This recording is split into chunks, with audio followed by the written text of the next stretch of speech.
How does a single lonely bounty hunter go from hunting down fugitives to being a proud papa of the cutest kid in the galaxy? Then I will adopt him as my own.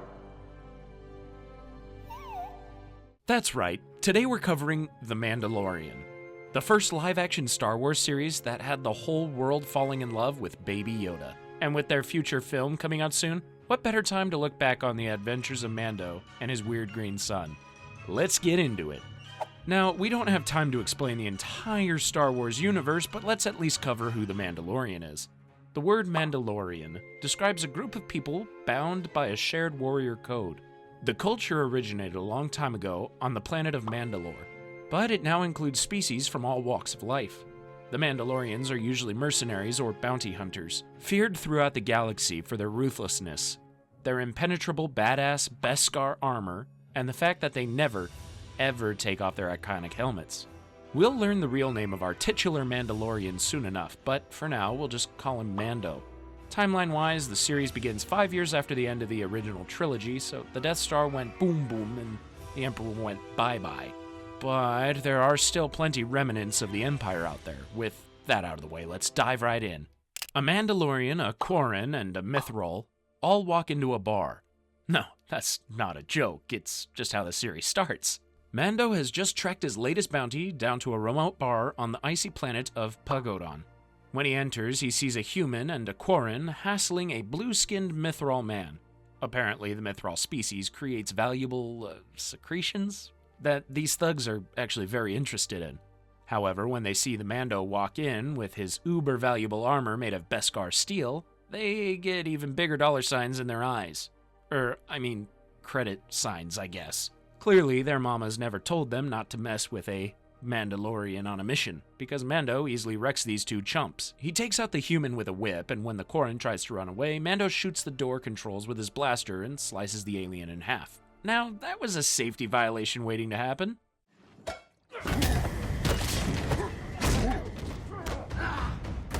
The Mythrol man thanks Mando for saving his life, but he spoke too soon. Mando is here for him. The Mythrol has just seen firsthand what Mando is capable of, so he surrenders without a fight. Mando takes his prisoner across the frozen tundra on a speeder taxi back to his ship, the Razor Crest. As Mando climbs aboard, the Mythrol watches as their speeder gets devoured by a terrifying creature called a Ravenak that was apparently lurking under the ice. The Mythrol is almost gobbled up as well, but Mando drags him aboard just in the nick of time. As Mando sets off to turn in this latest bounty, the Mythrol tries to make conversation, but Mando isn't really that much of a chatty guy. I get the feeling most Mandalorians are the strong, silent type. The Mythrol then asks to use the bathroom and secretly looks for a way to escape the ship, but all he finds are other bounties frozen in carbonite. Yikes. And it's the last thing the man sees before Mando shoves him into a freezing chamber. But I guess that's not gonna happen this year. Probably not. Soon after, Mando lands the Razor Crest on the planet Navarro. He heads to a cantina to meet up with his fixer, a human named Greef Karga. Greef tells Mando that he's impressed with how quickly he brought in these 4 bounties, and tries to pay him in Imperial credits. Mando refuses the payment though, because what good are Imperial credits in a post-Imperial galaxy? So Mando ends up accepting a different currency, even though he only gets half of what was promised. Once his carbonite prisoners have been offloaded, Mando is ready for his next job. The only problem is that there are way too many other bounty hunters out there, and none of Greef's jobs pay enough to be worth it. That is, until Greef mentions a special off-the-books job he's heard about. Do tell. Intrigued, Mando travels through the city's backstreets until he arrives at a building guarded by a droid. He shows the droid a card that Greef gave him and is led in. Inside, Mando finds 4 stormtroopers guarding an elderly human known as the Client. Before he can get any details on the job, Mando is startled by another human entering suddenly. He then draws his blaster and finds himself in a standoff with the stormtroopers. Perfect. No! Drop your weapons! Now, 4-on-1 are not bad odds for Mando, but he's here on business, so he reluctantly stands down. The other human here is Dr. Pershing, an Imperial scientist. The Client hands Mando an ingot of Beskar steel and tells him that this is just a down payment. Mando will get all the Beskar he could ever want, only if he can bring in this next bounty. Dr. Pershing insists that the bounty must be brought in alive, but the client tells Mando that if he really needs to kill the bounty, that's okay too. The only information Mando gets about this bounty is that he's 50 years old and they have a tracking fob that will lead Mando right to him. Sounds easy enough, right? The client tells Mando that the Beskar steel rightfully belongs to the Mandalorian people, and they're just restoring the natural order. Then why does he sound so creepy while saying it? The Beskar belongs back into the hands of a Mandalorian. Before setting off, Mando pays a visit to the Mandalorian hideout on Navarro. He goes down some stairs and enters a hall full of Mandalorians. And yep, they really always wear their helmets. Even the kids. Mando then approaches a woman called the Armorer and hands her the Beskar steel. She uses some of it to create a new shoulder plate for Mando and says the rest will go to support the Foundlings, who are basically kids with no homes, taken in by the Mandalorians. Mando reveals that he was a Foundling once himself, having a brief flashback of his parents being gunned down in front of him. Ugh. No wonder he's so loyal to these people. Mando takes his new piece of armor and heads out. Our bounty hunter follows the tracking fob the client gave him to the desert planet of Arvala 7. He gets off his ship and scans the horizon, but he's almost immediately attacked by squat reptilian creatures called blurgs. Surprisingly, these guys might be Mando's toughest foes yet. One of them latches onto his arm and prevents him from using his flamethrower. Mando then gets bailed out by an Ugnaught, which is a pig-like alien race, who quickly defeats two blurgs with tranquilizer darts. The alien introduces himself as Queel, and he already knows Mando's intentions. Apparently plenty of other bounty hunters have come here and have perished. Great way to start off this journey, am I right? Luckily though, Queel immediately makes up his mind and will help the Mando, because that's just the kind of guy Queel is. But in order to reach the encampment where the bounty is located, they'll have to cross uneven terrain that can only be traveled by riding on the back of a blurg. Mando struggles to tame his blurg, and the fact that he refuses to take off his helmet, as suggested by Queel, doesn't help. Mando is ready to give up, but Queel reminds him that his Mandalorian ancestors once rode on the backs of legendary creatures called mythosaurs. And thanks to that motivation, Mando manages to tame the creature.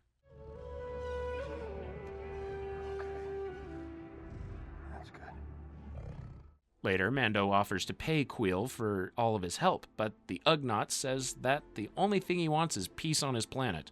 The best way Mando can help with that is to clear out the mercenaries at this encampment, grab the bounty, and get the heck out of there. Mando soon reaches the encampment and scopes it out. He finds a large group of armed mercenaries protecting this valuable bounty, and it turns out he's not exactly alone on this hunt.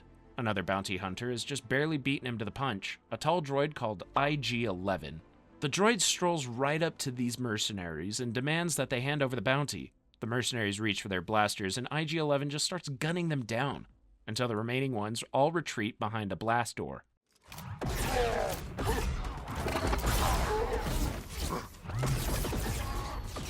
Mando enters the fray and convinces IG-11 that they should work together and split the bounty. Yeah, if there's three kinds of people you can trust, it's bounty hunters, robots, and men who hide their faces. The two team up, but pretty soon they're overwhelmed by mercenaries that have brought out a mounted laser cannon. IG-11 thinks the best solution is to trigger his self-destruct and just take out the whole dang encampment, but Mando convinces him they can find a better way. IG-11 draws fire while Mando uses his grappling cable to take the gunner out and grab the cannon for himself. With that, they easily clear out the rest of the mercenaries. The two bounty hunters then follow the tracking fob into a building and get their first glimpse of the bounty. Of course, it is the most adorable bounty this side of the Kessel Run, Baby Yoda. Oh. Of course, he's referred to only as the child at this point in the show, though. But come on, that's Baby Yoda right there. He may be 50 years old, but in his species, that apparently makes him still an infant. Anyway, the cute little green sucker is in a floating metal cradle, looking completely helpless and vulnerable. IG-11 says that he has orders to bring this bounty in dead, but Mando insists they bring him in alive. So when the droid raises his blaster to shoot a literal baby, Mando takes IG-11 out cold. Well, guys, I think this is the beginning of a beautiful friendship. The next episode opens up on Mando trekking back to his ship with Baby Yoda following right behind in his hover cradle. Along the way, they get ambushed by 3 more bounty hunters looking to take credit for Mando's hard work. Mando makes quick work of them with his blaster rifle, but is wounded on his arm. While Mando repairs his armor, the child keeps reaching a hand out towards his wound. Mando assumes he's just playing around and shuts him down. This isn't playtime.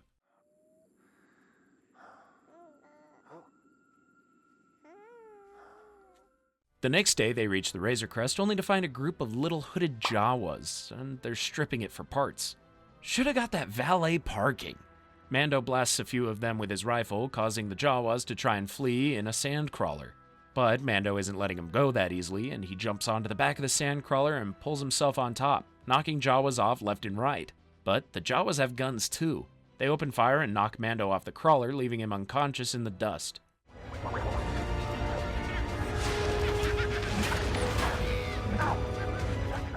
Later, Mando wakes up and finds that his bounty has loyally been waiting by his side the whole time. Good, Baby Yoda. Unfortunately, though, with the Razor Crest stripped bare, they're stranded here. So they head over to Queel's farm. Queel suggests that Mando trades with the Jawas to get the ship's parts back. They then watch as Baby Yoda swallows a frog whole. Who's a good little frog eater. Queel hops on his blurg and pulls a sled carrying Mando and the child all the way to the Jawas' camp. The Jawas aren't too thrilled to see Mando again because he did kind of vaporize a few of them with his pulse rifle. Oops. But the Jawas just can't resist a good deal, so after Mando puts down his weapons, they're open for business. They offer to return his ship parts in exchange for his Beskar armor, but the armor's pretty much sacred in his culture, so it's a no-go. The only other thing they'll accept is apparently called the egg, and something tells me it won't be as easy as walking into a farmer's market. Get away from it! The Jawas then bring Mando to a giant cave and ask him to simply retrieve the infamous egg from inside. Of course, he's quickly driven out of the cave by its inhabitant, a giant rhino-like creature called a mudhorn. Mando has a brutal fight with the mudhorn, using his flamethrower, whip, grappling cord, pretty much every weapon he's got. The beast just knocks him around, unfazed by these attacks.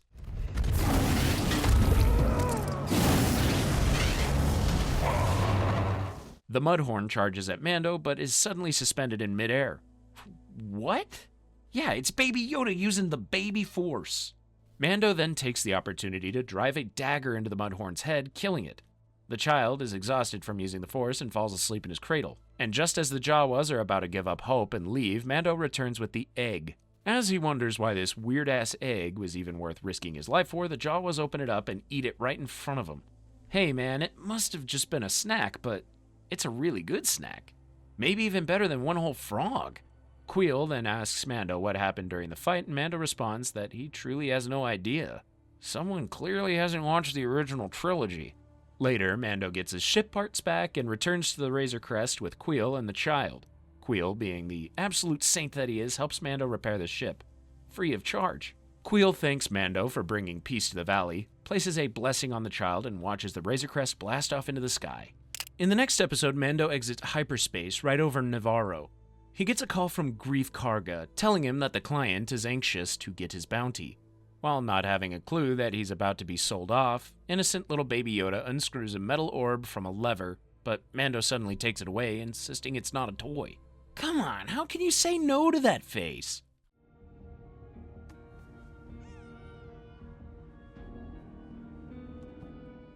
Mando later lands the ship and brings the child back to the safe house where he met the client. Inside, the client and Dr. Pershing are waiting anxiously. Mando says the client could have given him a heads up that so many other bounty hunters would also be going after the same target, but the client just says that the reward will be worth the trouble. Dr. Pershing then takes the child to another room and Baby Yoda starts crying. Now, as tough as he may be, even someone like Mando is starting to feel a bit queasy about selling a baby to these clearly bad people. So he asks the client what they plan to do with the child, but the client responds with, "It's none of his damn business." Well, okay then.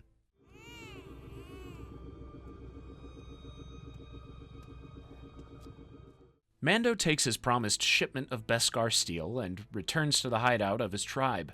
The armorer is impressed and says that thanks to this, she can forge a full new set of armor for Mando. But turns out the other Mandalorians aren't so happy. A large male Mandalorian inspects the steel and notices that it was forged at an Imperial foundry. This means that the steel was stolen from the Mandalorians during the Great Purge of Mandalore. See, around 10 years ago, the Empire bombarded Mandalore, slaughtering many of them and forcing the survivors into hiding. So it's safe to say they're not thrilled that Mando is doing bounties for remnants of the Empire, even if it is to reclaim their Beskar. A large Mandalorian named Paz calls Mando a coward and tries to rip off his helmet. Both men draw their daggers, but the armorer calls for order. She says that anyone who chooses to walk the path of Mandalore cannot be considered a coward, and starts a classic Mandalorian chant of, "This is the way." This is the way. This is the way. This is the way. The armorer then suggests making a new set of armor with a mudhorn symbol, but Mando declines. He doesn't think the mudhorn was a worthy kill, since he was helped by a baby that he later betrayed. I mean, when you say it like that, yeah, it doesn't sound very worthy. Instead, he has the armorer make just a single chestplate and some homing projectiles called whistling birds, saving the rest of the steel for the Foundlings. What a good guy. And while the armorer melts the steel, Mando has another flashback of his home being attacked when he was a child. Mando then goes to meet up with Greef at a local cantina. Everyone turns to glare at Mando, and Greef explains that since Mando completed a bounty no one else could, they naturally all hate him. Hate him 'cause they ain't him. Greef suggests that Mando should take some time off after this big job, but Mando is ready to get back to work. This time, though, he wants a job that will take him as far away as possible. And after Mando gets his next bounty, he asks Greef if he knows why the client wanted the child in the first place. But of course, Greef knew better than to ask. Mando then returns to his ship and is about to take off, but suddenly he reaches for a lever and notices the spherical handle is missing. Looks like the child took a little souvenir with him. Mando thinks about what would have happened to him as a child if the Mandalorians hadn't taken him in, so he decides to return for Baby Yoda. Let's freaking go! Mando heads back towards the Imperial safe house and takes a position up on the roof. Using his Mando tech to listen in on their conversation, he hears the client demanding that Dr. Pershing extract something from the child, even if it kills him. Jeez! Well, that's all Mando needed to hear. He then knocks right on the front door and rips the head off the doorman droid. It was probably really satisfying for him because, side note, Mando hates droids. When two stormtroopers step outside to investigate, Mando distracts them with an explosive charge and shoots them down. Mando enters the safe house, taking out every trooper with his blaster and dagger along the way.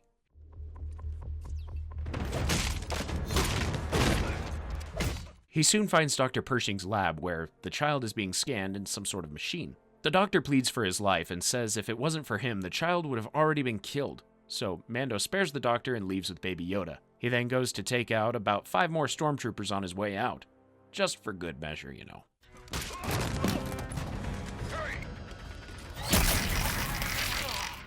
But he finds himself cornered by 4 more.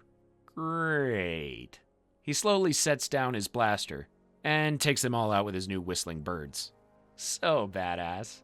Of course, every bounty hunter on Navarro quickly gets word that Mando is trying to escape with the bounty, as if they needed any more motivation to try and kill him. As he walks through the streets with the child, Mando is quickly surrounded, and Greef tells him to set the package down. What did you just call him? Mando tries to blast his way through the bounty hunters, quickly proving that he's the best for a reason. But unfortunately, there's just too many of them.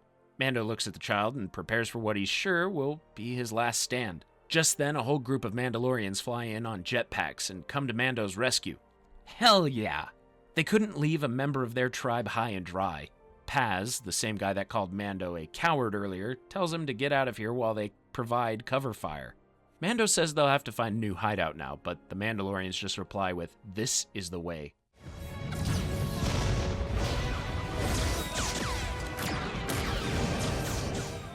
Mando brings the child back to the Razor Crest, but Greef is already aboard, waiting for him. Of course, there's a reason why Greef is just a fixer and not a bounty hunter himself. Mando then proceeds to easily blind him with some gas and shoots him, knocking him out of the ship. The blaster bolt is caught by a bar of Beskar, so Greef survives for another day. We then see that as the Razor Crest takes off, a Mandalorian flies right next to it, saluting Mando. This is the way. Episode 4 opens in a peaceful village on the planet Sorgan. Some villagers are fishing, a young girl is chasing after a frog, presumably to swallow it whole, and everything is peaceful. That is, until a hail of blaster fire interrupts everything. The villagers flee for cover, and a band of raiders charge in, looting all of their food and supplies. Thanks, Palpatine. Meanwhile, Mando is cruising through space with his new best buddy and decides that Sorgan will be a nice place to lay low for a while. You know what they say, nothing ever happens on Sorgan. Mando lands the ship and tells the child to stay put while he scouts the area. And it turns out the child can walk just fine, so he follows Mando everywhere like a puppy. Okay, seriously, whoever came up with Baby Yoda definitely needs a pay raise now.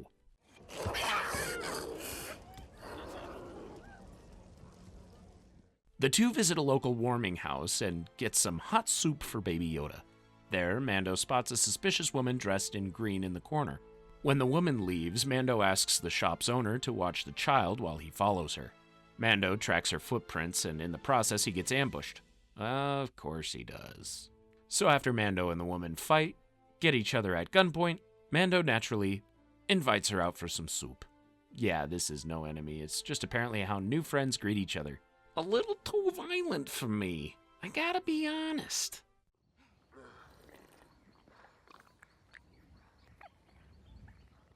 This rather controversially cast woman is Cara Dune, a former shock trooper for the Rebel Alliance, and after the Battle of Endor, she spent some time tying up loose ends, aka taking out any straggling Imperial officers.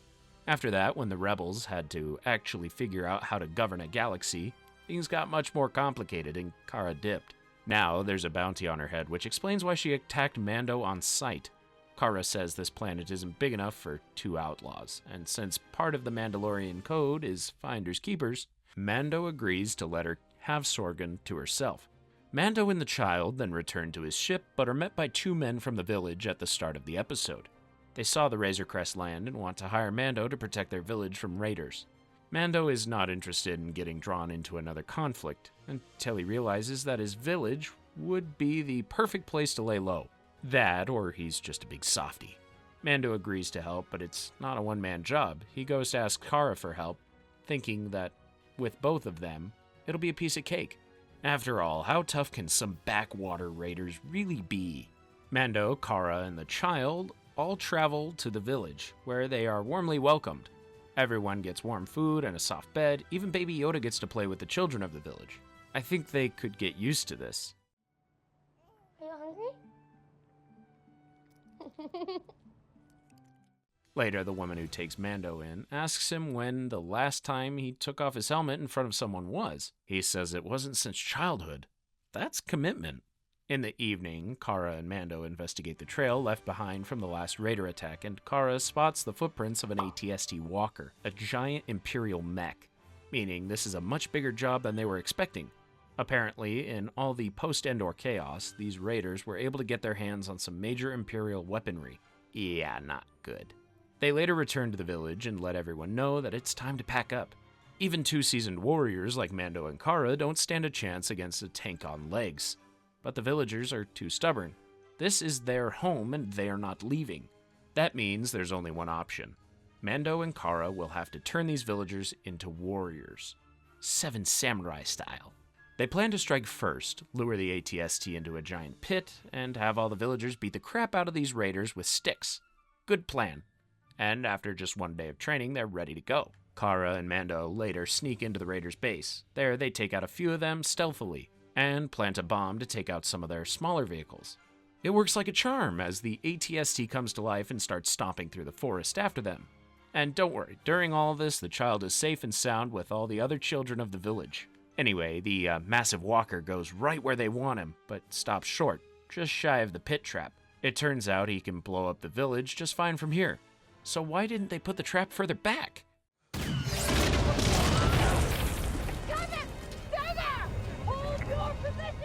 The villagers aren't scared off though, so with a few guns they have, they bravely open fire. Cara puts herself in the line of fire to draw the walker's attention, managing to draw it into their trap.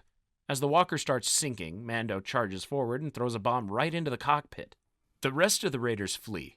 I don't think they'll be back anytime soon. Cara and Mando proceed to stay at the village for a few weeks, making sure the raiders stay away. Eventually, Cara points out that the child seems very happy here, and it's just as safe as anywhere else. She then asks Mando what would happen if he took his helmet off in public. He says that it would mean he could never put it on again.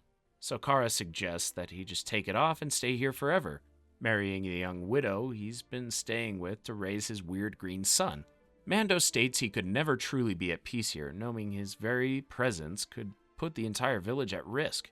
But leaving the child here isn't such a bad idea. And speaking of which, it turns out the young widow has been having similar ideas, wanting Mando and a baby Yoda to stay behind. She then puts her hands on his helmet, about to take it off. At that exact second, unbeknownst to them, a bounty hunter that tracked Mando here has his blaster pointed right at Mando's skull. Now that's bad luck.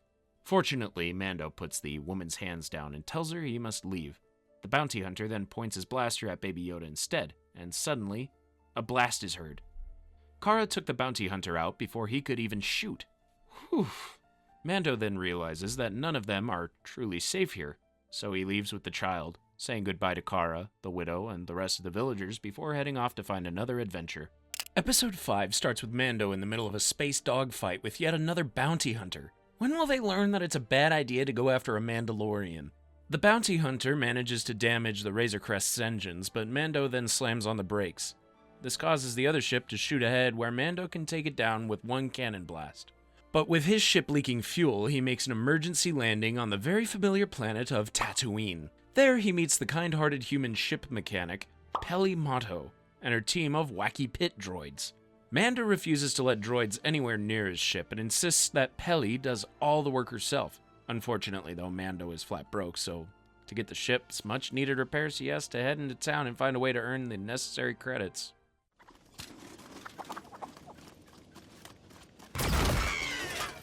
And by the way, did he forget about the baby on board?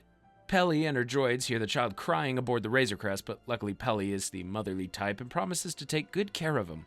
Mando visits the local cantina to look for bounties, which leads him to the young hotshot Toro Calican. Toro is a rookie bounty hunter, here on a job to bring in an elite assassin named Fennec Shand. Mando has definitely heard of her before, and he knows that this scrub stands no chance at bringing in this dangerous killer.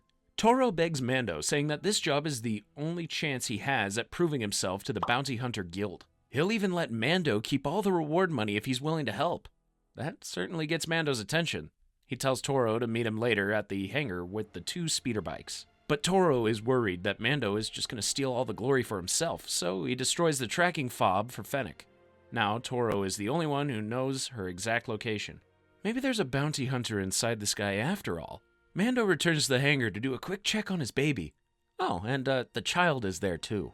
Peli chews Mando out for just leaving a child alone on a ship, as she should. But honestly, you can tell she doesn't mind the company. Toro arrives with some old beaten-up speeder bikes, and with that, the 2 men set out on their next hunt. As they're cruising across the desert, Mando spots some Tusken raiders and teaches Toro that not every problem requires violence. He communicates with the raiders using sign language and trades them Toro's binoculars in exchange for a safe passage. It is their land, after all. A while later, the men spot a dewback, a reptilian creature that people ride across the dunes, but this one has no rider. As Mando gets closer, though, he does spot a rider hanging off, or what's left of him. It looks like another bounty hunter was looking for Fennec, and found her the hard way. Mando figures out what happened and warns Toro to get down, right as a sniper bolt comes zipping right at them. Thankfully, the Beskar armor deflects the shot and Mando crawls to safety behind a dune. And Toro has no clue what to do in this situation. He's really thanking his lucky stars that he's with a seasoned pro right now. Get down! Mando! Mando then figures out where Fennec was shooting from. He explains that since she has the high ground, they'll need to wait until nightfall to make their move. High ground? Sand everywhere? Man, Anakin would hate this. Once darkness has fallen, Mando lays out the plan.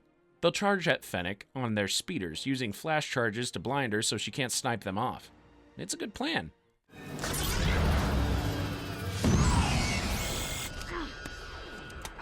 But it turns out Fennec is really good at squinting.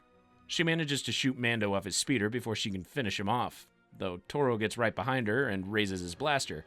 Fennec throws a knife at Toro and charges him. In no galaxy is Toro winning this fight, but he holds his ground long enough for Mando to arrive and slap cuffs on Fennec. They've got their target now, but they didn't exactly think this all the way through. They've only got the 2 speeder bikes and no room for a prisoner. Mando tells Toro to go find the dewback they saw earlier, but Toro still doesn't trust Mando, so Toro makes him go get it himself. And to be fair, Mando is taking all the money for this job. The sun starts to rise while Mando is gone. Meanwhile, Fennec tries to drive a wedge between the 2 bounty hunters, offering more money, taunting Toro for needing a big bro Mando's help, but Toro won't fall for any of those obvious tricks, right? Well, when Fennec spills everything that happened on Navarro and explains how legendary Toro would be if he brought Mando in, so he gets to thinking. Fennec suggests that they could work together to take Mando down, and Toro blasts her right in the chest. Turns out he's taking the idea for himself. Seriously? Everything you've been through makes you think taking on Mando alone is your best option? Oh, this guy. When Mando gets back, he finds Fennec dead and Toro gone. He realizes what's happening and races back to Pelly's hangar. Toro is there waiting for him with Pelly and the child as his hostages. Toro orders Mando to drop his weapons and has Pelly tie him up. But this poor noob never really stood a chance. Before Toro can fire his blaster, Mando uses his flashlight charge to blind Toro and shoots him dead. And wouldn't you know it, Toro had just enough credits on him to cover the repair costs. Lucky day.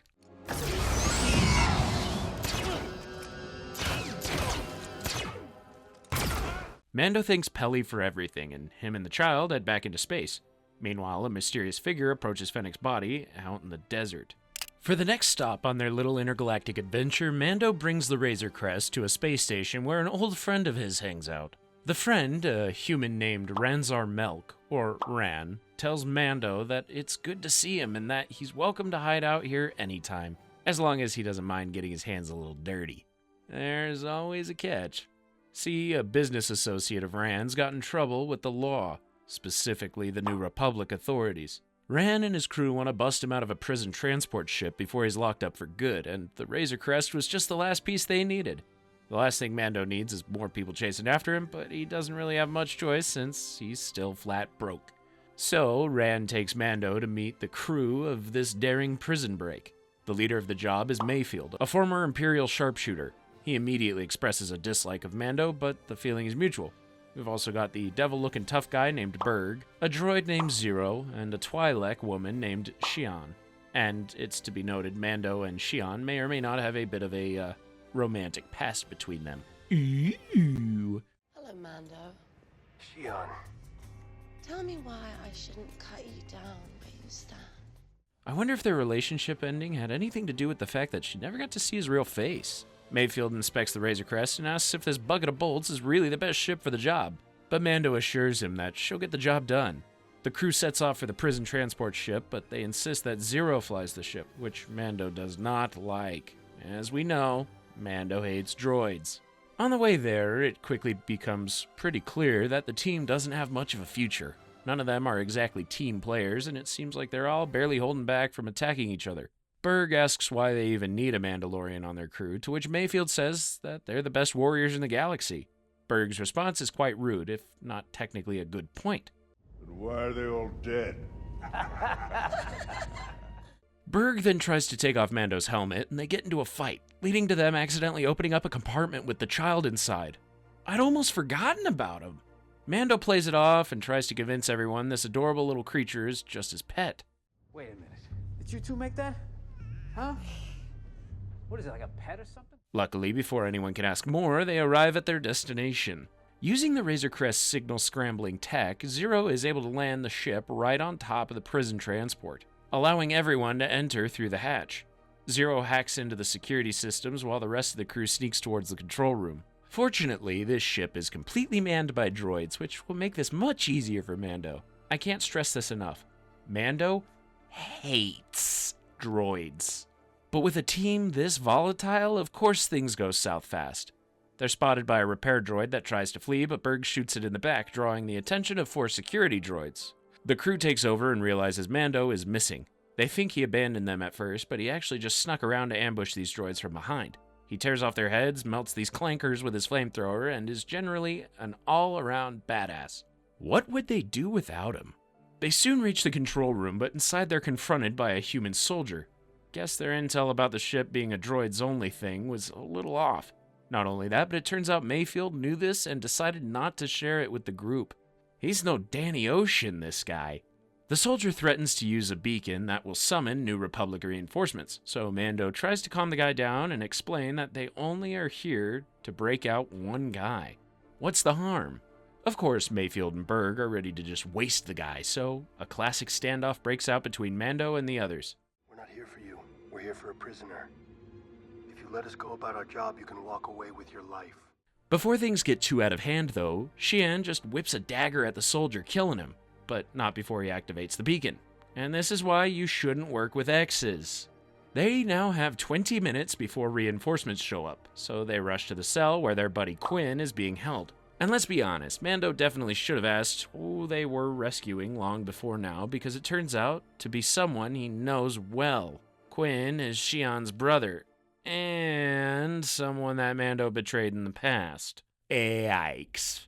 Now he's ready to return the favor. As soon as Quinn is out of his cell, Berg shoves Mando into the cell, and Mayfield closes the door. A double cross. Naturally, these bars can't hold Mando for long, though. He uses his grappling cord to grab a passing droid, rips its arms off through the bars, and uses it to unlock his cell. Then, just to stunt on these fools, he heads right to the control room and starts closing blast doors, separating Mayfield and Quinn from Xian and Berg. Meanwhile, Zero has been going through Mando's logs and figured out the child's true value. Now he's hunting Baby Yoda through the Razor Crest, which is not good. Next, Berg reaches the control room and attacks Mando. Our boy uses every trick in the book, but this bastard is tough. His skin is immune to Mando's flamethrower, and even the old closing the door on him trick fails due to Berg's raw strength. Until, boom, Berg was not ready for the second set of doors. Works every time. Mando similarly incapacitates Mayfield and Xian, and meets Quinn back at the ship. At this point, Quinn is willing to forget the past and leave his sister behind, just as long as he can get off this damn ship. They board the ship, and Mando blasts Zero right as he's about to hurt Baby Yoda. Mando is the last man standing.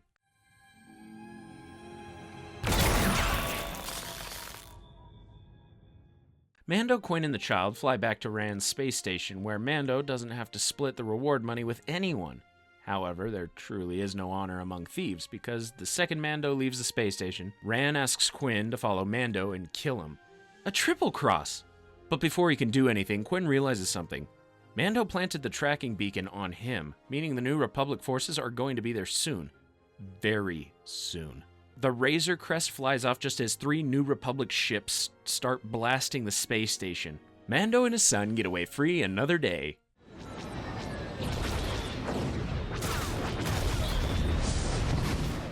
And a very angry Mayfield, Berg, and Xian will all wake up in a prison cell. Just 3 more people who would love to see the Mandalorian dead.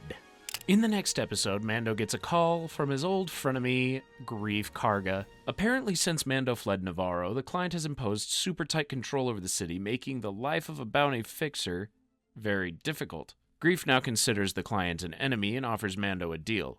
Greef wants Mando to pretend to bring back the child just so he can get close to the client and take him out.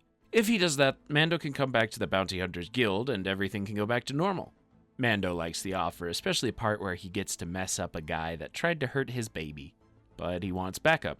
They fly back to Sorgan and enlist Kara's help once again. She's reluctant at first, but when she learns she'll get to kick some crusty Imperial ass, she's fully on board. Next, they head to Arvala 7 to hire the only babysitter he trusts, good old Queel. He asks Queel to come along and help keep an eye on the child during this dangerous operation, but Queel is too old for that crap. Instead, he offers a substitute. Remember that IG-11 droid that nearly killed the child in episode 1? Well, Queel fixed him up, reprogrammed him, and now he's one of the good guys.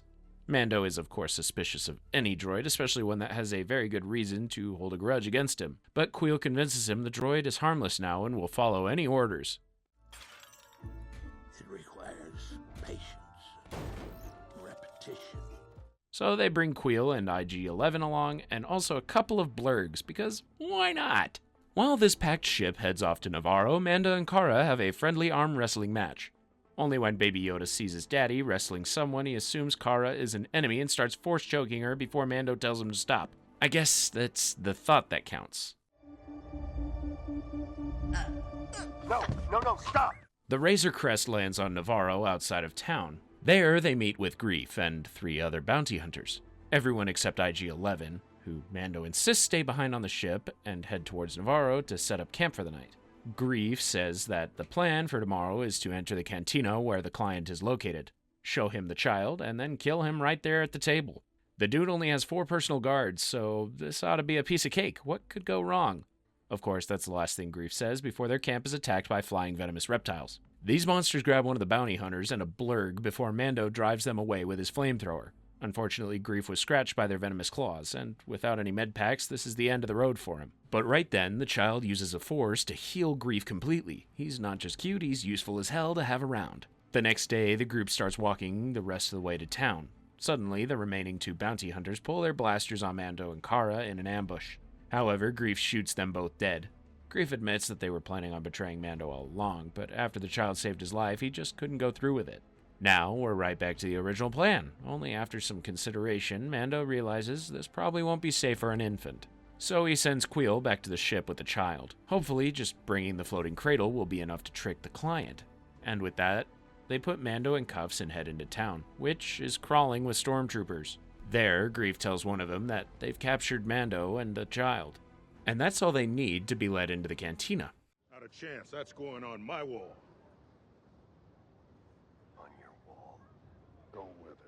Inside, the client congratulates Greef on a job well done and starts monologuing about how great the Empire is. The Empire brings order and justice to the galaxy, you know, when they aren't blowing up innocent planets. The client asks them to open the cradle so he can see the child. Thankfully, though, he suddenly gets a call from his boss, Moff Gideon. If you thought the client was creepy and conniving, this Gideon guy is on a whole nother level. He immediately orders the scary black armored death troopers to open fire. The building is filled with blaster shots, killing the client and his guards while Mando, Greef, and Cara all take cover behind the table. Mando contacts Kuiil and tells him to get the child off this damn planet. But the troops intercept the message and race towards the Razor Crest. Oops.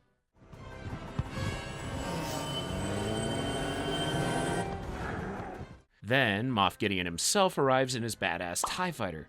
Gideon speaks to Mando's team inside the cantina, telling them that they have no idea how important this child is. Mando contacts Kuiil again frantically, but it's no use. Tragically, Kuiil and his blurg have been shot dead by troopers, and one of them scoops up the child into his arms. No! Kuiil only ever wanted to help! As the season finale starts, things are looking bleak. The 2 troopers that killed Kuiil and shoved the child in a sack head to the rendezvous point to wait for Gideon. One of them calls his commander to ask how much longer it'll be, but apparently Gideon just killed the trooper merely for interrupting him. So they should probably just shut up and be patient. Did he just say that Gideon killed his own men? Oh, who knows? One of the troopers opens the sack to get a look at Baby Yoda, but he gets his finger bitten for his curiosity. Just then, IG-11 shows up, identifying himself as the child's caretaker and demanding the troopers hand him over. Thinking he's just a nurse droid, the troopers underestimate IG-11 at their own peril. He suddenly breaks one of their arms and slams the other against the speeder bike. IG-11 retrieves the child, hops on the speeder, and apologizes the baby had to see such violence. Back at the cantina, the other team is still completely pinned by Gideon's death troopers. Mando finds a vent that they can use to enter the sewers under the building. Meanwhile, Gideon, like your typical villain, continues his evil monologue outside. It turns out that he knows a lot about these 3.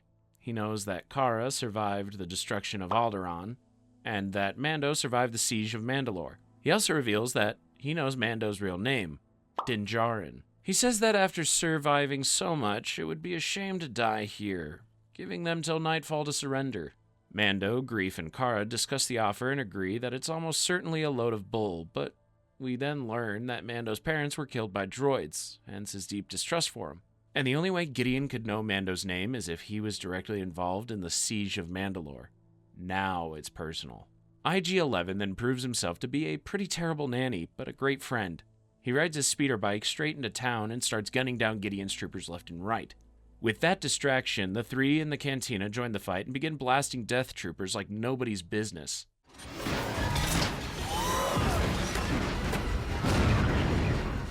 It's an epic battle, but despite taking out many troopers, our heroes end up pretty much right where they started. Moff Gideon shoots a crate of ammo, blowing it up and injuring Mando. Cara drags him back inside the cantina, and once again they are pinned down. But at least they've got IG-11 and the child with them now. With the droid's help, they're able to make progress on opening the sewer grate, but Mando is concussed, and, of course, They can't even take off his helmet to treat the injury. He tells Cara to take the child to his tribe and ask for their protection, but she refuses to leave him. A red-striped flame trooper starts blasting the cantina with fire and walks in, only for the child to use the Force once again and repel the flames and drive the trooper out. Let's go!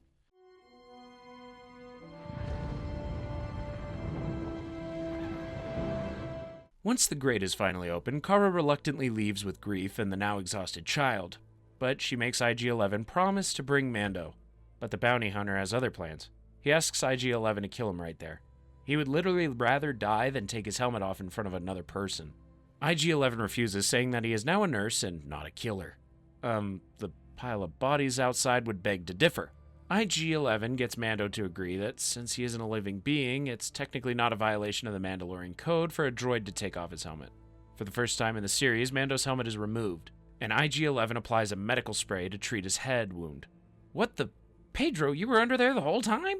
After this, Mando pops that helmet back on and they rejoin the others in the tunnels. Mando leads them to the underground Mandalorian hideout, but tragically he finds the results of another Mandalorian massacre. The Armorer is the only one still there, and she says that Gideon's forces slaughtered them after Mando left, although some may have been able to escape the planet. The Armorer is also able to shed some more light on the child's powers. She tells Mando about the Jedi and the Force and suggests that he should find other Jedi who can help the child train his power. Before they leave, the Armorer places a mudhorn symbol on Mando's armor and tells him that he and the child are now a clan, a family. This is the way. Oh, and he gets a jetpack. Hell yeah. This is the one. This is the one that you hunted, then saved? Yes. When the troopers reach the hideout, the Armorer heroically stays behind to fight them off while the others continue on. Mando, Cara, Grief, IG-11, and the child soon reach an underground lava river and all hop on a hoverboat. As they approach sunlight, Mando uses his helmet scanner and detects a whole platoon of stormtroopers waiting just outside the tunnel. IG-11 offers to blow himself up to take out the troopers, but Mando says they can't allow him to make that sacrifice. IG-11 responds that he was never alive in the first place, so they shouldn't be sad. And with that, the brave droid walks through the lava to the mouth of the tunnel and self-destructs, taking the whole platoon with him. Damn, maybe droids aren't so bad after all, huh, Mando? I must be destroyed. But they're not out of the woods yet. Once they're outside, Gideon starts strafing them with his TIE fighter, so it's a really good thing that Mando can fly now. He chases after the fighter with his jetpack and manages to grapple onto it.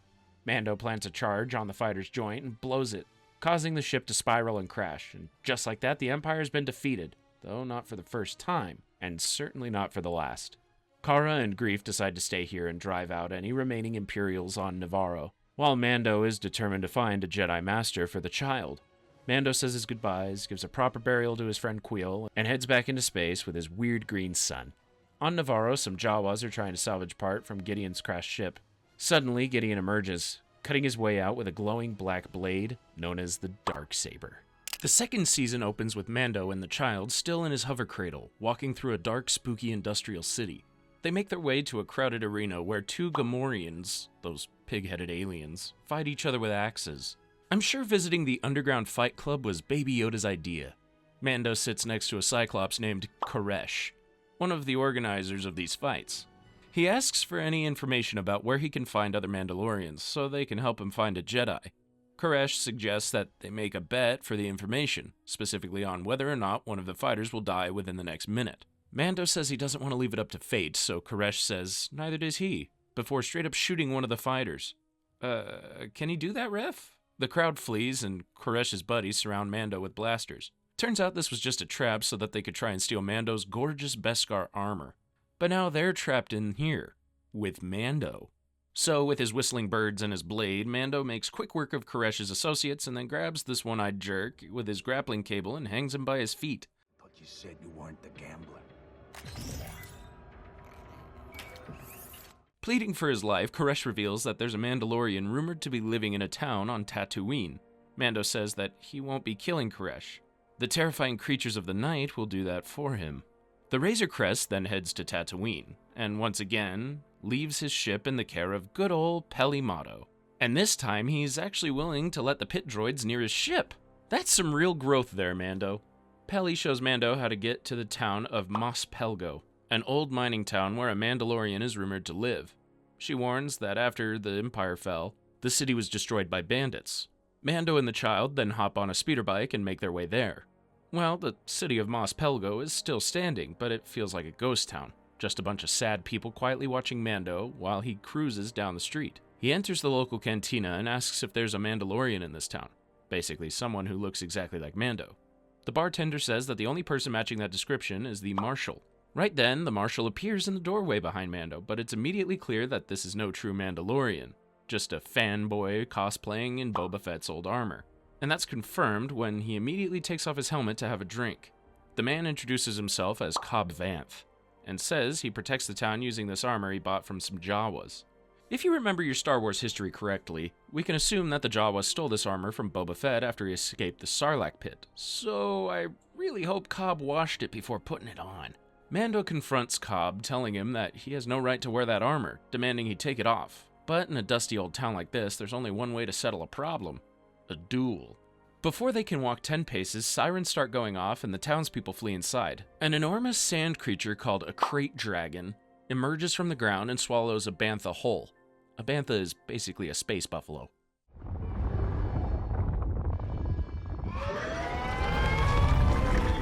Apparently this dragon has been terrorizing the town since it was created, and Cobb says he'll give Mando his armor in exchange for help killing the dragon.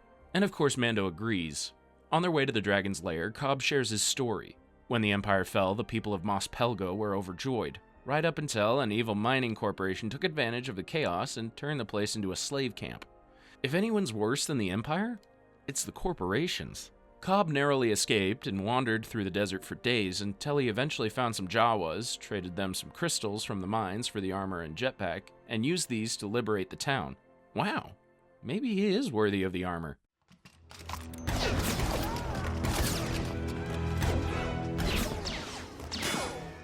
Next, Mando and Cobb come across some masked Tusken Raiders, and learn that these guys want to kill the dragon too. Tusken Raiders have joined the party. They soon reach the lair of the dragon, an abandoned Sarlacc pit. And since a Sarlacc would never leave the pit willingly, this can only mean that the dragon ate a Sarlacc. Delicious. The Raiders show Mando what they usually do to appease the dragon, so leave a bantha as an offering. The dragon then emerges from the ground, gobbles up a couple of the raiders, and leaves the bantha alone. Maybe it's time for some new ideas. Mando and Cobb head back into town and tell the citizens that they'll need their help.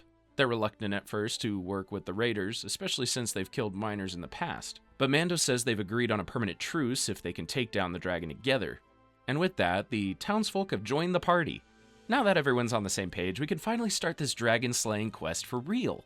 While the dragon sleeps in its cave, everyone works together to bury explosive charges and set up giant crossbows.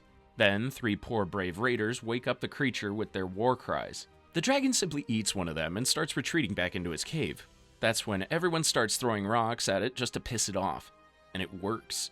They lure the monster into position and blow the buried charges, targeting its soft belly. The dragon just dives underground and emerges again at the top of a hill, madder than ever. Mando and Cobb chase after it with their jetpacks, but their weapons are unfortunately ineffective. Mando tells Cobb to look after the child for him, then slaps his jetpack to make Cobb fly away against his will. Mando then hops onto a bantha loaded with explosives and rides it straight into the dragon. The massive beast just eats them both and heads back underground. Everyone, including the child, waits with anticipation. The dragon reemerges, Mando flies out of its mouth, blows the charges, and kills the dragon. Wait, why didn't they just feed it an explosive bantha in the first place? It wouldn't have been as cool. That's why. Mando has once again saved a village, and Cobb stays true to his word, returning the Mandalorian armor to a rightful owner. The Tusken Raiders harvest the dragon meat, and I'm optimistic that maybe they'll even become friends with the townsfolk and have a nice dragon barbecue together. Later, Mando and the child ride off, having not really made any progress towards their goals. But we do get a brief cameo at the end, showing us that Boba Fett is still alive. Neat. Our boys race back towards the Razor Crest on a speeder, but are soon ambushed by many more bounty hunters still coming after the child. They use a tripwire to knock Mando off the speeder, but he quickly recovers with his jetpack and manages to take out 2 of them with his whip.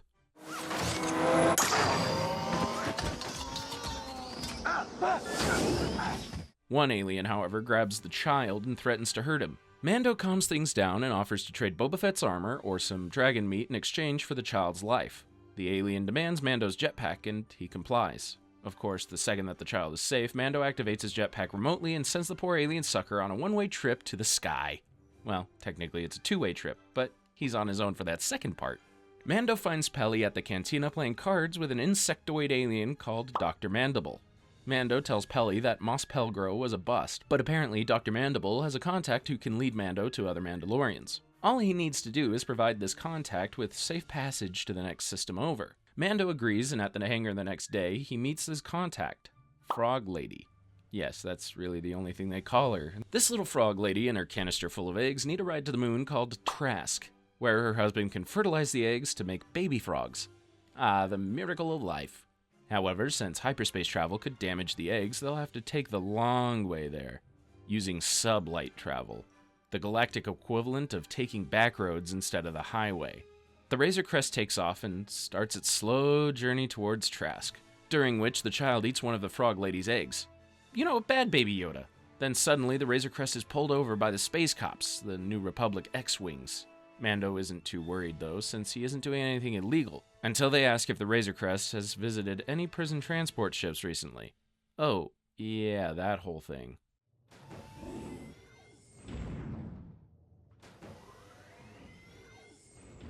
Mando immediately makes a break for it towards the nearby planet of Maldo Crace. Mando makes all kinds of crazy maneuvers through the icy planet's clouds and canyons, all to try and shake off the X-Wings. He then makes a hard landing on a rock shelf to hide until he's sure that the New Republic has given up and left. Right as they're about to take off again, the ice beneath the Razor Crest breaks and drops them into a cave.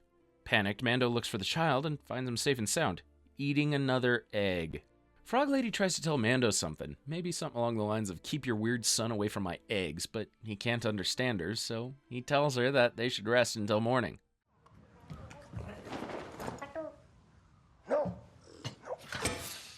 Frog Lady finds the wreckage of the droid Zero and repurposes it to serve as a translator. That way she can finally talk with Mando. Through the droid, she explains that these eggs are the last chance she has to prevent her family line from going extinct. Mando says they'll be lucky to survive this, and there's no way that they can get the eggs to Trask on time. But Frog Lady appeals to the Mandalorian's sense of duty, and he begins repairing the Razor Crest right away. Eventually, he realizes that Frog Lady has wandered off, so he follows her trail to find her and her eggs in a hot spring. There, the child finds a different kind of egg on the ground, one he can eat. Spider eggs. Uh-oh. Mando tells everyone to get out of there now, just as a giant spider appears. The massive spider chases them through the cavern, so naturally Mando uses explosive charges to collapse a cave wall onto the spider. They then make it back to the ship, but smaller spiders start swarming in and Mando has to beat them back with his flamethrower, and right as they're about to take off, the giant spider returns and lands right on top of the Razor Crest. Its giant hairy legs smash through the glass when suddenly the spider is hit by blaster fire from the outside. It's the New Republic pilots that were chasing Mando.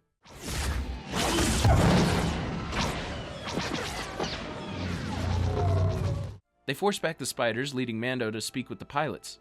One of them, called Carson Teva, tells him that there's a warrant out for his arrest, for his little prison break stunt. But they saw the security footage from the prison break.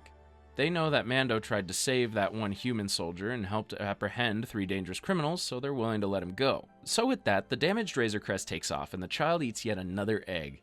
Some things never change. In the next episode, the Razor Crest finally reaches Trask. Thanks to those damn spiders, most of the ship's systems are down, so it'll be a rough manual landing. The Razor Crest starts burning upon entry to the moon's atmosphere, and Mando does his best to slow their descent, but regardless, he ends up making a very wet landing in the sea. After some helpful dock workers pull the Razor Crest out, Frog Lady is reunited with her husband. Baby Yoda has officially lost his favorite snack, and another job is completed. Mando then asks the frog couple where he can find the Mandalorians that are supposedly here, and they direct him to a nearby inn. There, Mando meets Quarren Boatman, who says he can bring him to the Mandalorians. I've got a great feeling about this.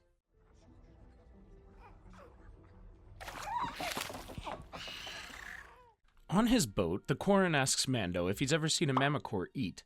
The Quarren opens up a hatch in the boat and lowers down some fish for the terrifying Mammacore creature to eat. The Quarren then knocks the child's cradle right into the water, and the Mammacore swallows it whole. Mando immediately dives in after it, leading to the Quarren closing the ship's hatch behind him.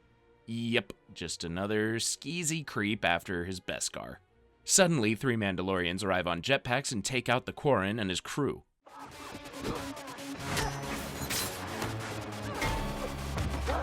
They pull Mando from the water, and one of them dives in after the Mamacor. Mando can only see underwater explosions, but soon the Mandalorian returns with the cradle intact. Thank goodness! But Mando is about to be disappointed yet again as all 3 Mandalorians immediately take off their helmets. What happened to good old Mandalorian values? The 3 introduce themselves as Bo-Katan, Casca, and Axe. Mando asks where they got the armor, since they clearly aren't real Mandalorians, but they insist that they are. Bo-Katan says that she was born on Mandalore and was there during the Purge. Not only that, but she's the last heiress to the Mandalorian throne. How can this be? Well, Mando is in for quite a shock. It turns out that the Mandalorians who raised our Mando were just a subsect of the culture called the Children of the Watch. They were hardcore believers who wanted to return to the old ways, which include keeping your helmet on at all times. Apparently, most Mandalorians are way more chill about stuff like that. Mando is shaken and responds that there's only one way, the Mandalorian way, before taking off with the child.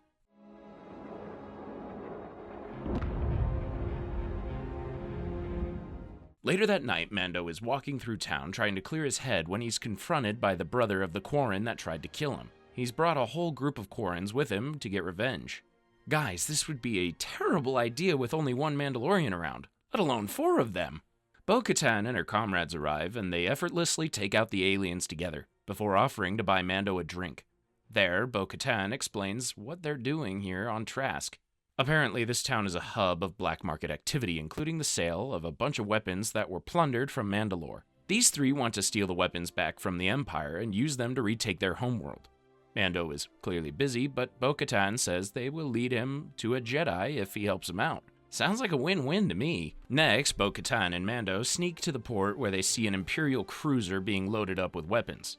It's scheduled to leave at dawn, which is when the Mandalorians will hijack it in the air using their jetpacks. Before starting this dangerous operation, though, Mando brings the child over to the frog couple for babysitting.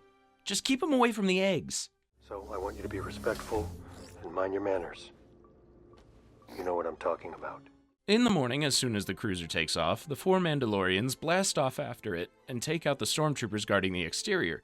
The alarm is sounded and the Imperial captain orders his men to seal the bridge. The team fights their way inside and reaches the weapons cache in the cargo bay, but Bo-Katan suddenly changes the deal. She wants to steal the entire cruiser to help retake Mandalore. Mando is pissed, but doesn't really have a choice if he wants to meet a Jedi. Close the doors. Close the doors! The captain then contacts Moff Gideon to tell him about the hijacking. He asks for reinforcements, but Gideon says that won't be happening. He ominously tells the captain, "You know what to do." The captain shoots the ship's pilots before taking over the controls to try and crash the cruiser, taking the Mandalorians with him. Now that's dedication to the job. The Mandalorians fight their way to the bridge, and Bo-Katan interrogates the captain while Mando takes the controls to avoid a close crash landing. Bo-Katan demands to know where the Darksaber is, but the captain only says that she already knows, before biting down on a capsule that shocks him and kills him immediately. The Mandalorians prepare to jump the cruiser into hyperspace. Bo-Katan then tells Mando that he can find a Jedi named Ahsoka Tano on the planet of Corvus. Now, where have I heard that name before? Mando thanks these warriors before leaving through the airlock. He picks up the child from the frogs and returns to the Razor Crest. It's still in pretty rough shape, but it'll do for now. Mando tells the child that he's finally about to be reunited with his people.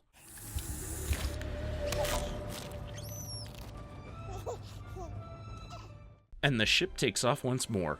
In the next episode, Mando and the child are working together on some emergency repairs for the Razor Crest. It's not going so well, mostly because the child doesn't know his colors yet, or how to speak basic. No, hold them apart. Mando realizes they'll never reach Corvus in this condition, so he brings her down for repairs back on Nevarro. Then we see down in the armorer's old hideout, where a bunch of no-good robbers are squatting. They're arguing over their latest haul and about to eat an innocent meerkat, when Cara Dune, Marshal of Nevarro, bursts in to dispense some frontier justice. She takes out all the thugs and saves the meerkat.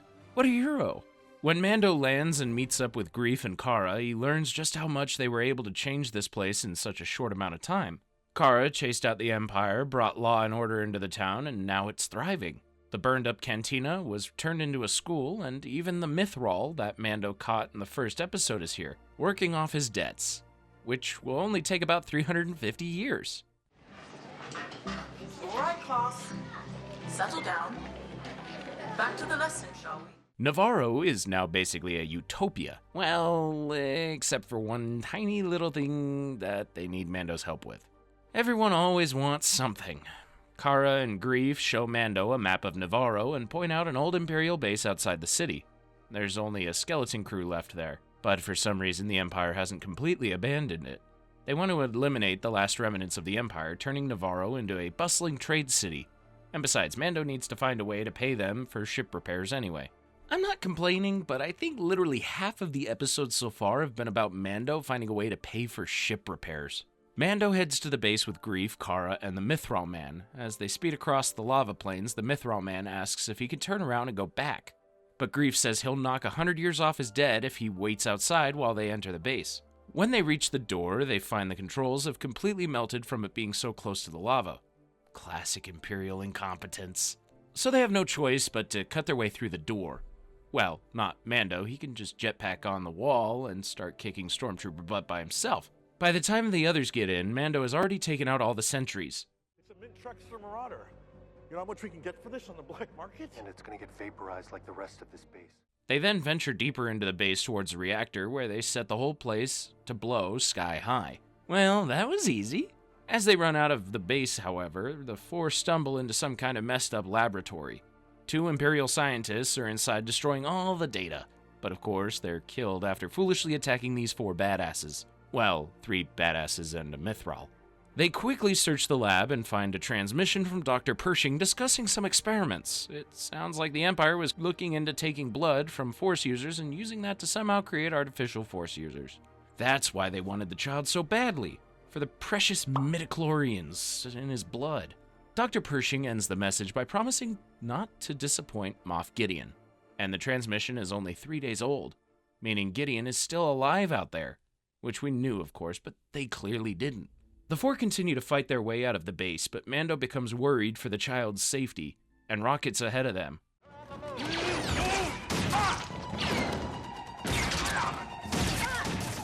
The other 3 escape in a tank and celebrate as the base explodes behind them. But with their luck, 4 TIE fighters manage to make it out before being destroyed. Greef takes down one with the tank's cannon, but the cannon is damaged in the process. And soon, they're sitting ducks. Just then, a freshly repaired Razor Crest appears, piloted by Mando and his child co-pilot. They take out the TIE fighters, and Navarro is completely free from Imperial scum.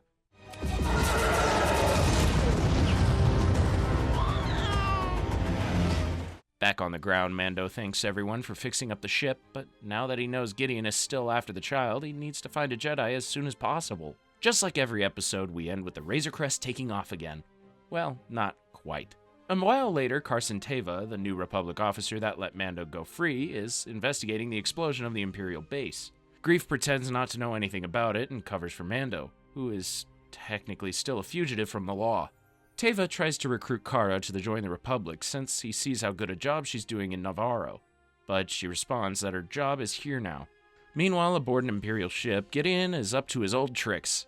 As he watches scientists working on their evil experiments, we learn that one of the innocent townsfolk on Navarro was actually an Imperial spy who planned to track her on the Razor Crest. In the next episode, our boys are getting pulled right into the middle of some serious Clone Wars business. On the forest planet Corvus, the walled capital city, Calodan, is under attack. Mercenaries sound the alarm. Is it a raider army they're facing? Nope, it's 1 woman and 2 lightsabers. Ahsoka Tano.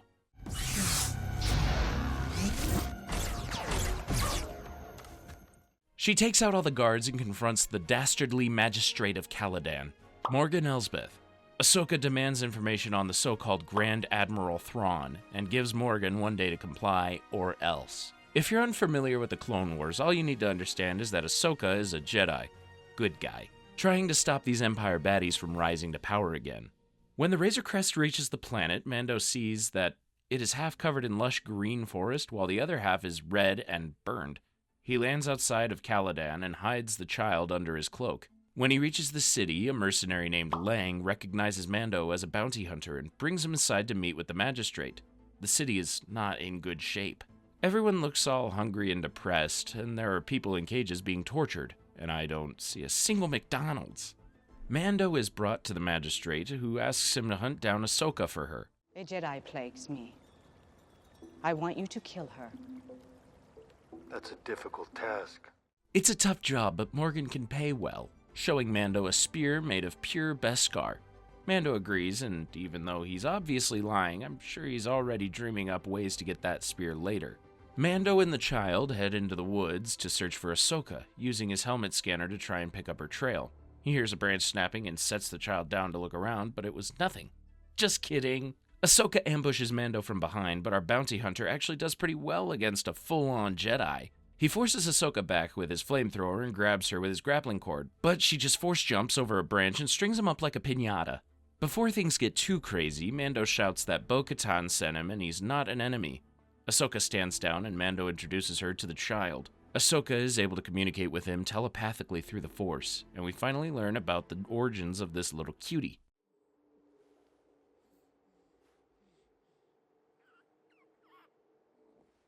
His real name is Grogu, and he was raised in a Jedi temple before the Clone Wars.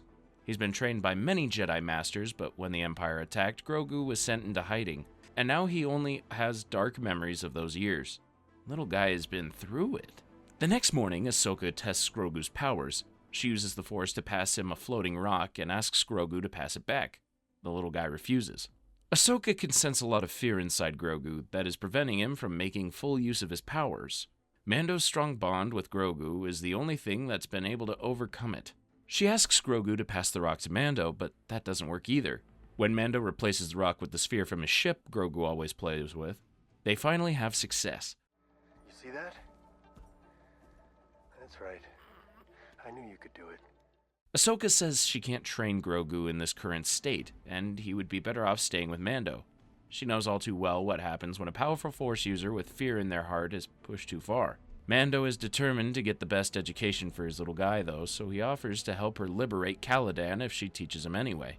Ahsoka explains that the Magistrate is an old enemy of hers, who rules the people of Caladan under a cruel and merciless leadership. But I think the cages and torture already tipped Mando off about that. Back at the city, mercenaries and guards man the walls, ready for Ahsoka to attack again. The last thing they're expecting is a Jedi and a Mandalorian working together.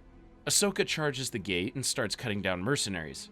She throws down a piece of Mando's armor and claims that she's defeated him. This is really just to put them off guard so that Mando could sneak in and free the prisoners before their executions.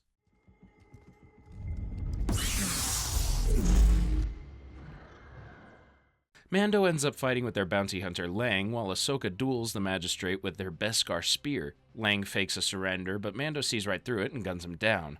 Both win their fights, and the town of Caladan is saved. Afterwards, Mando tells Ahsoka to hold up her end of the deal and take in Grogu, but she still refuses. However, she tells him about a planet called Tython with a strong connection to the Force. If he brings Grogu there and places him on the Seeing Stone, Grogu can choose his own path forward. Afterwards, the other Jedi might be able to sense him and seek him out. Mando accepts the Beskar steel on behalf of his people, says his goodbyes, and sets off again. And again. There aren't many Jedi left. This dude just can't stay on one planet for more than one episode, can he?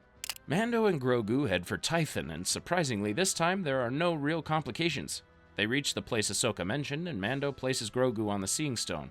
He's trying to figure out exactly what to do next, when he suddenly spots a ship coming in for a landing. Mando goes to grab Grogu and get out of there, but suddenly a force field appears around the little guy, like a literal force field. Mando figures that he's just gotta let Grogu do his thing, so he takes up a defensive position nearby. A hooded man then approaches Mando and reveals he's been tracking him for a while. He throws back the hood, revealing that this is the Boba Fett, and he's just here for his armor. I'm here for the armor. If you want my armor, you'll have to peel it off my dead body. Fett isn't a Mandalorian, though. He just inherited the armor from his father, so Mando is reluctant to hand it back over. Fett threatens that he doesn't have much of a choice because he has a sniper up on the ridge with a rifle pointed right at Grogu, and it's someone Mando is very familiar with, Fennec Shand. the bounty he chased down Tatooine a while back. Apparently, Fett found her barely alive in the desert, and now she's in his eternal debt. They thankfully decide to cool things down, put down the weapons, and just talk this out like adults. Boba Fett offers to help protect Grogu from the Empire in exchange for getting his armor back. It's a good offer that Mando should seriously consider, and fast, because a couple Imperial dropships are coming in for a landing at that very second.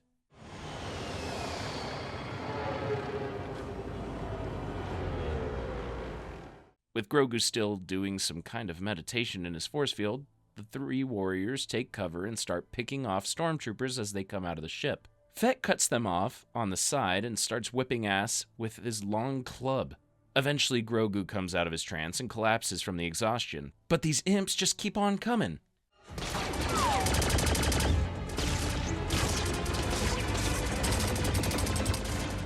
Then suddenly, in the middle of all this chaos, Fett spots his armor in the Razor Crest. He breaks off from the fight and heads over there. When he emerges a few minutes later, he's in full Mandalorian kit. This is the Boba Fett we know. Fett absolutely tears through the stormtroopers like they're nothing. This is a guy who really knows how to use this armor, just like his papa taught him.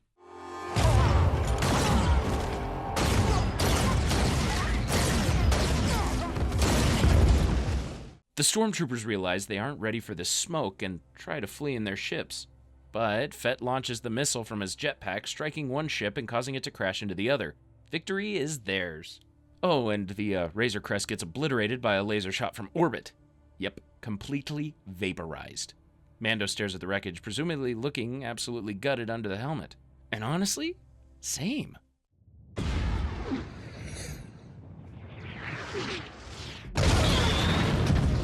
Aboard the cruiser that fired this laser, Gideon is pleased and orders his Dark Troopers, massive imposing battle droids, to launch. 4 Dark Troopers come screaming down from orbit and snatch Grogu right off the Seeing Stone before anyone can do anything about it.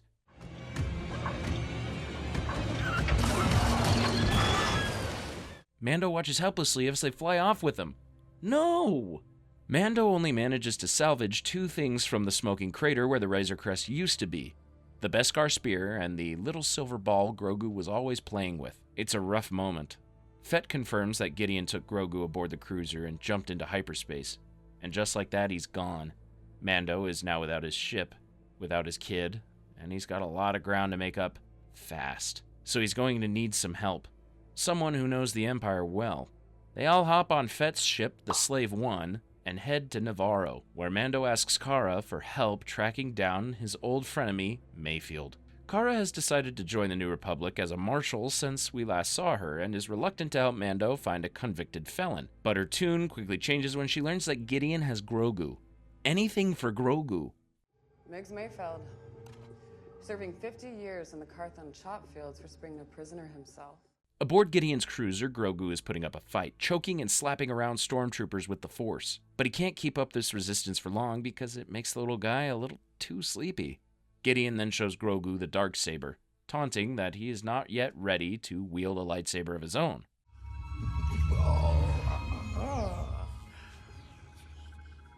You're not ready to play with such things. The Imperials stun Grogu and put him in cuffs, and begin their preparation to extract his valuable Jedi blood. This sucks. In the next episode, Mando needs to find out where Moff Gideon is keeping Grogu, and to do that, he needs coordinates that are locked inside an Imperial system. To get those, he's going to need someone who knows how the Empire operates from the inside. That means springing Mayfield out of a New Republic prison labor camp, which is exactly what they do. Fortunately, things are a lot easier when you have the New Republic Marshal on your side. Cara is able to stroll right in and demand that Mayfield be released into her custody. She brings him back to the Slave One, and when Mayfield sees Boba Fett, he freaks out, assuming it's Mando. He relaxes for a second, but yeah, Mando is there too. You know, for a second, I thought you were this other guy.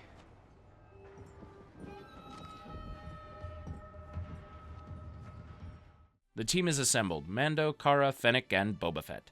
Plus, one very reluctant sharpshooter who would honestly rather stay in prison than deal with any of this. The plan is to infiltrate a secret Imperial mining facility on the planet Morak, and pull the coordinates for Gideon's ship from a terminal inside. The catch is that only someone with Imperial clearance can access it, and the only person in the group who qualifies is Mayfield. Problem is, there might be people inside who know his face and don't exactly trust Mayfield to not betray them. So he can't go in alone. Mando volunteers to go in with him, which means ditching the Beskar and putting on a full Imperial uniform. He agrees without much fuss, which tells you how desperate he is to get Grogu back. On Morak, Mando and Mayfield hijack one of the convoys transporting Rhydonium to the Imperial refinery. What the?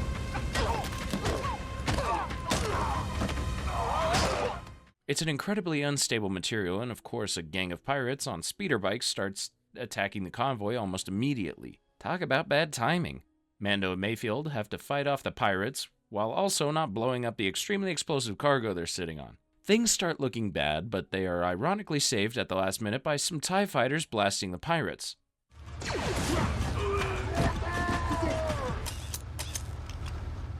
The other convoys don't do so well, and by the end of it, theirs is the only transport to make it through. You're welcome, evil Empire. Inside the base, Mayfield finds the terminal, but hits a snag. His old commanding officer, a man named Valen Hess, is sitting right there in the room. Mayfield has a history with this guy. Bad history. And he can't risk being recognized.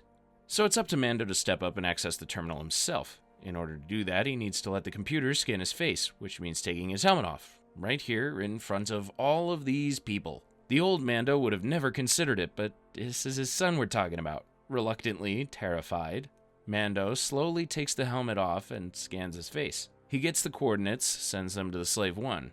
But afterwards, Hess comes over to chat. He wants to congratulate the brave soldiers who delivered the precious Rhydonium. Fortunately, he doesn't remember Mayfield at all, so the whole helmet thing was kinda unnecessary. You're the tank troopers that delivered the shipment of Rhydonium. Yes, sir. Yes, sir.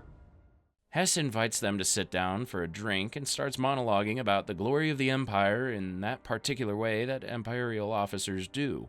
He brings up an operation that Mayfield was part of, in which thousands of civilians, and Mayfield's entire unit, died. Hess coldly brushes those losses off as nothing and says with the Rhydonium they delivered, they'll do something that takes many more lives.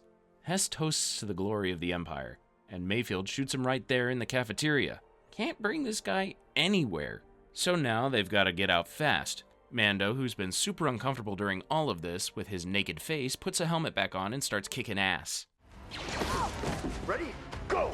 Hold it right there. They're fighting their way through the base towards the extraction point on the roof, and it's looking pretty grim until Slave One swoops in and Fennec starts picking off troopers from above. They make it onto the ship as they're pulling away. Mayfield grabs a rifle and fires a single shot into the Rhydonium containers below. The whole refinery goes up in a massive explosion, and Mayfield watches it burn with a very satisfied look on his face. They don't call him a sharpshooter for nothing.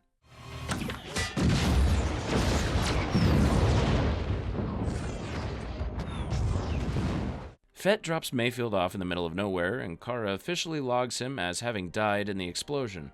They're all pretty impressed with what Mayfield pulled back there, so instead of going back to prison, they'll fake his death and make him a free man. More or less. And Mando finally has what he came for. He records a message from Moff Gideon, looking right into the camera absolutely cold, telling him he's coming for Grogu and that Gideon better have kept him safe. It's a genuinely great moment. The next stop is a rescue. The final episode of Season 2 opens with the Slave One chasing a small shuttle through space. On board the shuttle is their target, Dr. Pershing. Boba Fett manages to disable the ship's engines and pull up next to it for boarding. Mando and Kara enter the cockpit, and when one of the pilots tries to surrender them, his co-pilot shoots him dead. He taunts Kara about the destruction of Alderaan, which earns him a blaster bolt to the face. That guy really just threw his life away for nothing but pettiness. Anyway, they confirm with Dr. Pershing that Grogu is still alive and bring the doctor back aboard the Slave One. I saw the tear. You want to know what else I saw? I saw your planet destroyed. Before they launch their rescue mission, though, Mando wants to get a little more help. They head to a planet where Mando and Boba Fett track down Bo-Katan and her comrade Casca in a diner. Damn, that's a lot of Beskar. Bo-Katan says she's too busy to help, and they're not too happy about a non-Mandalorian like Fett wearing that armor. Casca makes fun of Fett for being a clone, while he makes fun of her for not having a home. Some real schoolyard stuff, if you ask me.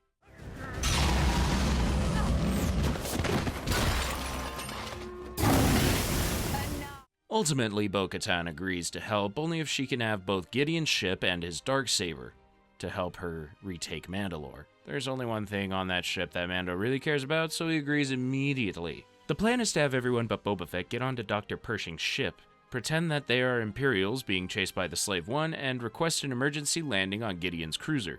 The bridge crew on the cruiser tells the gang that they can come in for a landing after TIE fighters have been deployed to fight Slave One. They don't listen. Bo-Katan brings a shuttle in for a hard landing, and everyone immediately jumps out to start blasting troopers. So much for the sneaky approach.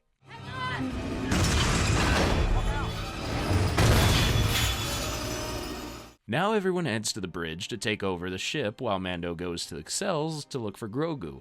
On the way, Mando runs into the Dark Troopers. He manages to close a blast door so he only has to face one of them, but even that's a challenge. None of his weapons do anything against the metal monster, and it just mercilessly punches Mando's helmet over and over and over again. At the last second, he manages to stab the Beskar spear through its neck and ejects the rest of the droids into space. Haha, see ya never.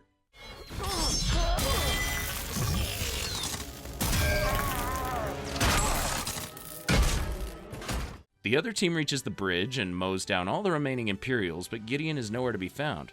That can't be good. When Mando reaches Grogu's cell, he sees Gideon standing there, holding the darksaber right over Grogu. Gideon reveals that the darksaber is an ancient Mandalorian artifact, and whoever holds it has claimed the Mandalorian throne, so he orders Mando to drop his blaster. Nice try.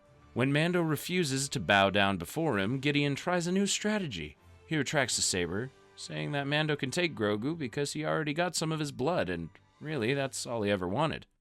I see your bond with him.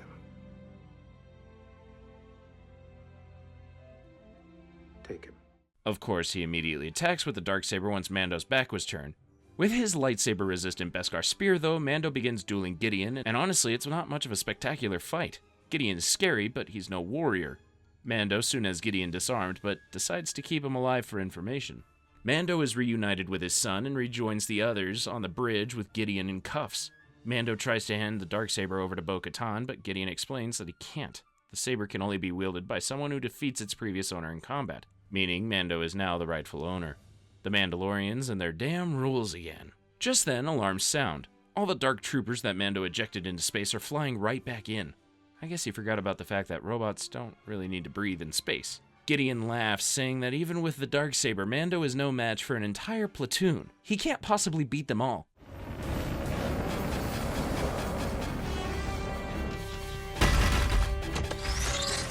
But he won't have to. Suddenly, an unidentified X-Wing comes in for a landing, and Grogu looks up, sensing something. Everyone watches on security monitors as a hooded figure steps off the ship and starts decimating the Dark Troopers with a green lightsaber.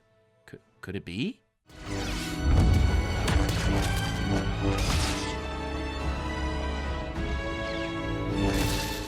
During this distraction, Gideon reaches for a blaster and tries to shoot Grogu, but Mando blocks the shot. Then Gideon tries to turn the blaster on himself, but Kara knocks him out cold. The Jedi destroys the last of the Dark Troopers, and Mando opens the door to the bridge for him. He pulls back his hood, revealing it to be none other than Luke Skywalker himself. Looking good, Mark. Apparently Luke sensed Grogu through the Force after being on the Seeing Stone and has been looking for him ever since. And R2-D2's there too! It's basically a Star Wars fan's biggest dream as far as cameos go. Grogu is reluctant to say goodbye to Mando after just reuniting with him, but Luke promises to protect Grogu with his life, and Mando promises that they will see each other again soon. Then, of his own choice, Mando removes his helmet in front of everyone and shows his face to Grogu for the first time ever. He tells the little guy not to be afraid, and then watches with tears in his eyes as the only member of his clan leaves with a Jedi Master.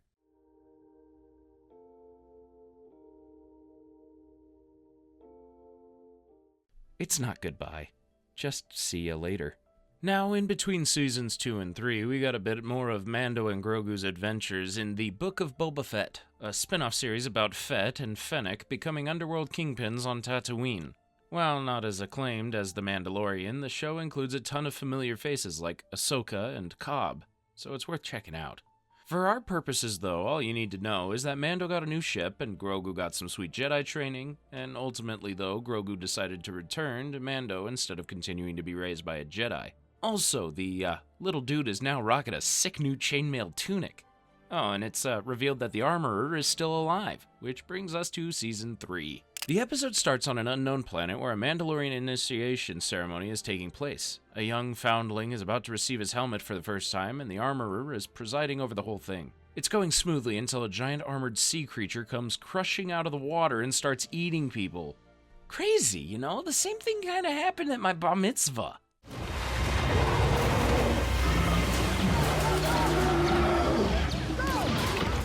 The tribe fights it off, but it's not going great, which is kind of embarrassing for a tribe of legendary warriors. Let's be honest. The day is saved by Mando and Grogu showing up in his new N1 starfighter, which sadly never gets a cool name like Razor Crest had. Mando torpedoes the giant creature and kills it, but that's not what he's here for. It was just lucky timing. See, after removing his helmet so many times last season, Mando feels like an apostate, an outcast from his tribe. He asks the armorer if there's any way to redeem himself, and the armorer isn't particularly encouraging about it. Usually a Mandalorian could do this by going into a holy place in some mines on Mandalore called the Living Waters. But the armorer points out that Mandalore was bombed to hell. The mines are gone, and the whole thing is basically a non-starter. But Mando is not deterred, so the mission is clear. Get to Mandalore somehow. And this relic only proves that Mandalore's entire surface has been crystallized by fusion rays. First stop is Navarro, to catch up with Greef Karga, who has done extremely well for himself since we last saw him. The place has been completely cleaned up and turned into a proper thriving trade settlement. Greef is the High Magistrate now, and he's loving it. There's even a statue of IG-11 to honor his sacrifice. Greef offers Mando a nice piece of land to settle down on. Maybe build something. A nice tire swing for Grogu, perhaps. It's a gorgeous offer, and Mando appreciates it, but he's got places to be. Just then, a gang of pirates shows up looking for trouble. Their boss, a pirate named Captain Gorian Shard, has some beef with Greef over them not being very welcomed on Navarro anymore. After all, this place used to be a proper hive of scum and villainy. Shard's lieutenant comes down to deliver a threat in person, which of course ends up with Mando in the middle of a shootout on this nice clean market street. Mando handles it efficiently, but Captain Shard is still up there in orbit with a whole pirate fleet, and he's furious. Mando essentially causes a massive diplomatic incident, which Greef is not too thrilled about. Oh well. Before he goes, Mando asks if they can try and repair IG-11, because everyone needs a droid sidekick. IG-11 was destroyed on the lava river. This is just a statue. These are his parts, are they not? There wasn't much left of the guy after he blew up, and it seems impossible, but Mando goes for it anyway. On the first attempt, IG-11 wakes up and immediately tries to kill Grogu again, so they have to crush his head. Next, they bring him to some people who actually know what they're doing, but they say repairs are impossible without a new memory circuit. Later, Mando punches through a pirate blockade in his starfighter and dodges all the pirates chasing after him. Grogu is co-piloting, or at least sitting on the co-pilot seat and looking all cute and excited, which I count. Stop where you are, Mandalorian. You're outgunned. I have no quarrel with you, Gorian Shard. They get clear and jump into hyperspace while Greef is left to deal with the pirate situation on his own. Sorry, Greef. The next stop is Kalevala, a planet within the same system as Mandalore. All to visit Bo-Katan, and Bo-Katan is not doing well. She's sitting alone in an enormous castle. The throne room is empty, her fleet is gone, and her people are scattered. Apparently, when she failed to bring back the Darksaber, everyone lost faith in her and the plan to retake Mandalore fell apart. Oof. I mean, it could be as easy as Mando handing the saber over, but no, that would be against the rules. I'm here to join you. There's nothing left to join.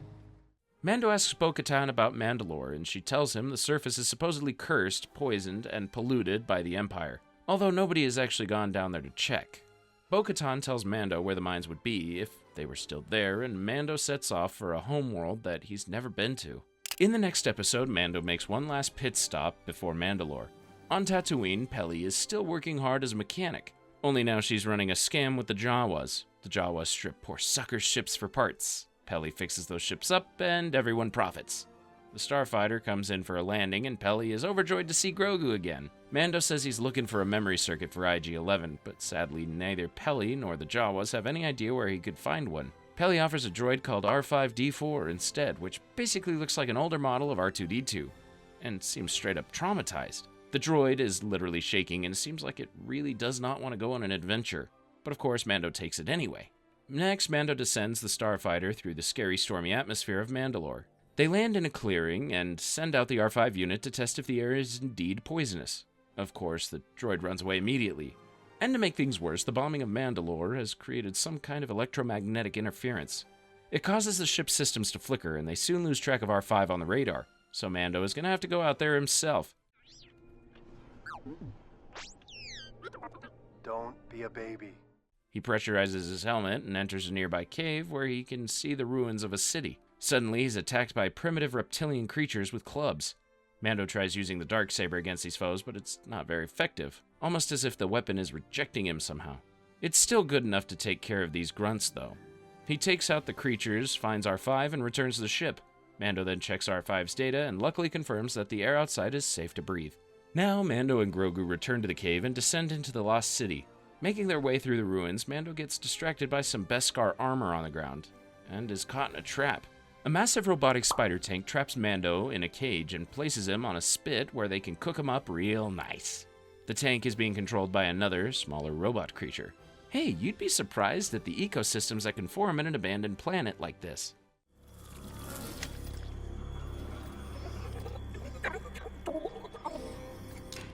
Grogu tries to free his papa with the Force, but fails unfortunately. Mando tells Grogu to return to Bo-Katan for help, so I really hope Grogu was paying attention during his flying lessons.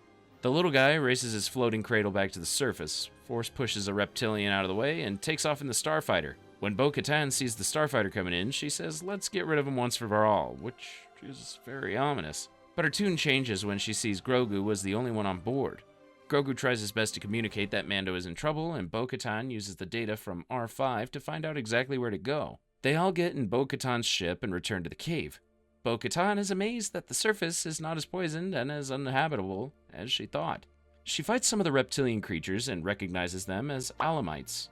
Before the Purge, they lived in the wastelands between the Mandalorian cities. If they managed to survive here, who knows what else did?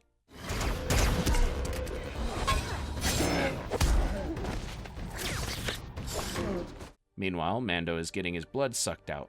Why a couple of robots need his blood, I will never know. Bo-Katan swoops in and picks up the darksaber that Mando dropped. She uses it much more gracefully than Mando did, as if it was made for her. She cuts down the mechs and frees Mando. Later, over a hot cup of soup, Mando thanks Bo-Katan and asks her to help him find the living waters. Bo-Katan says that even if they can find the waters, they no longer have any meaning on this lifeless planet. But Mando insists they have meaning to him. So with that, Bo-Katan relents and agrees to help. What is this? You've never eaten pog soup. No. They continue through the ruins and eventually reach the living waters, a giant pool inside a chamber. Bo-Katan says that long ago this was the lair of the legendary mythosaur, but the first Mandalorian, Mandalore the Great, tamed the beast and turned this into a holy place. Mando takes off his weapons and jetpack, wades into the water, and starts reciting the ritual words. It's a beautiful sacred moment. Mando is reborn into his faith, and then he accidentally steps off a ledge into the deep trench, and he can't exactly swim with his heavy armor on. Oops. Bo-Katan dives right in after him and jetpacks down to the bottom of the pool. On the way back up, only she catches a glimpse of a single massive eyeball, a living, breathing mythosaur. Bo-Katan pulls Mando from the water, breathing heavily, and maybe her home isn't as dead as she believed. The next episode picks up right there. Bo-Katan tells Mando that he is redeemed and can call himself a Mandalorian again, but she keeps the mythosaur sighting to herself. Mando fills a small flask with water from the pool, picks up Grogu, and they all return to the surface. They then return to Bo-Katan's castle to drop Mando and Grogu at their ship, but on the way, they are attacked by a fleet of TIE fighters. They have no idea who is coming after them now, but Mando quickly jetpacks to his starfighter to provide some much-needed backup. The two Mandalorians lead the fighters through some winding cliffs and manage to take them all out, but it's far from over. Back at Bo-Katan's castle, a much larger fleet arrives and completely obliterates the castle from orbit.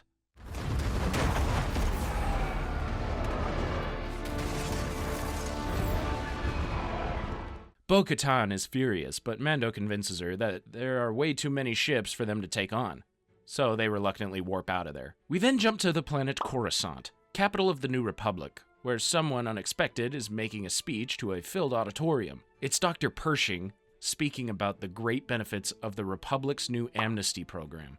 The program is designed to rehabilitate former Imperial scientists and help them use their knowledge for good. Pershing explains to the audience that he isn't some kind of evil scientist. In fact, the reason he became interested in cloning in the first place was because his mother died from a genetic heart condition when he was young.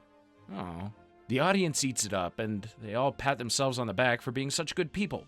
Pershing returns to the housing for the amnesty program and chats with some other former Imperials. They mention that they have no idea what happened to Gideon. There are rumors that he escaped before his trial, but others think that it's a cover-up and the Republic actually is just torturing the guy. Pershing is grateful that he didn't meet the same fate, but he's also unsatisfied with his new life. His new job has nothing to do with his true passion of cloning, as the New Republic made cloning illegal. He wants to prove that cloning can be used for good and formulates a plan with a coworker named Aaliyah Kane, who also worked for Gideon. They plan to steal lab equipment and continue his cloning experiments. Surely the Republic will forgive him once they realize how cool cloning really is. Pershing and Aaliyah sneak out of their housing and head to the junkyards where Imperial ships are being scrapped. They enter a ship and grab the equipment they need. But suddenly they hear movement and are forced to run away. They're immediately surrounded and Pershing is arrested, but surprisingly, they let Aaliyah go. It turns out this whole thing was a trap she set for Pershing. Pershing is then taken to a facility and strapped onto an electroshock torture machine, though the Republic prefers to call it re-education. During his lesson, Aaliyah sneakily cranks up the machine's voltage. What the heck is this lady up to? I'm not sure what that was all about yet, but let's get back to the main character. Mando brings Bo-Katan to the planet where the Armorer and the Children of the Watch are located. Mando shows them the flask containing some of the living waters and tells them that he is no longer an apostate. The Armorer welcomes Mando back into the tribe. She also says that since Bo-Katan bathed in the waters and hasn't removed her helmet since, she too is an honorary member of the Children of the Watch. You may leave anytime you wish. Until then, you are one of us. The Mandalorians all chant "This is the way" around Mando and Bo-Katan, underneath the massive symbol of a mythosaur. In the next episode, Mando decides it's time for Grogu to start training with the other Foundlings, and he's throwing him right into the deep end. As his first step is a duel against another Foundling. Good luck, kid. Grogu's opponent is Ragnar, a Foundling adopted by Paz from back in Season 1. Ragnar chooses dart launchers as his weapon of choice for his duel, though the darts are basically just harmless paintballs. Each kid gets 3 darts, and whoever scores the most hits wins. Grogu doesn't do much at first and takes 2 darts to the chest. Mando gives his boy a quick pep talk and tells him to show everyone what he can really do. Grogu does a sick force jump over Ragnar's head and unloads all 3 darts into him. Grogu is declared the winner, and then immediately proving that they picked a terrible place to settle, a giant reptilian Shriek Hawk swoops down and grabs Ragnar. Seriously? These legendary warriors need to learn a thing or two about pest control.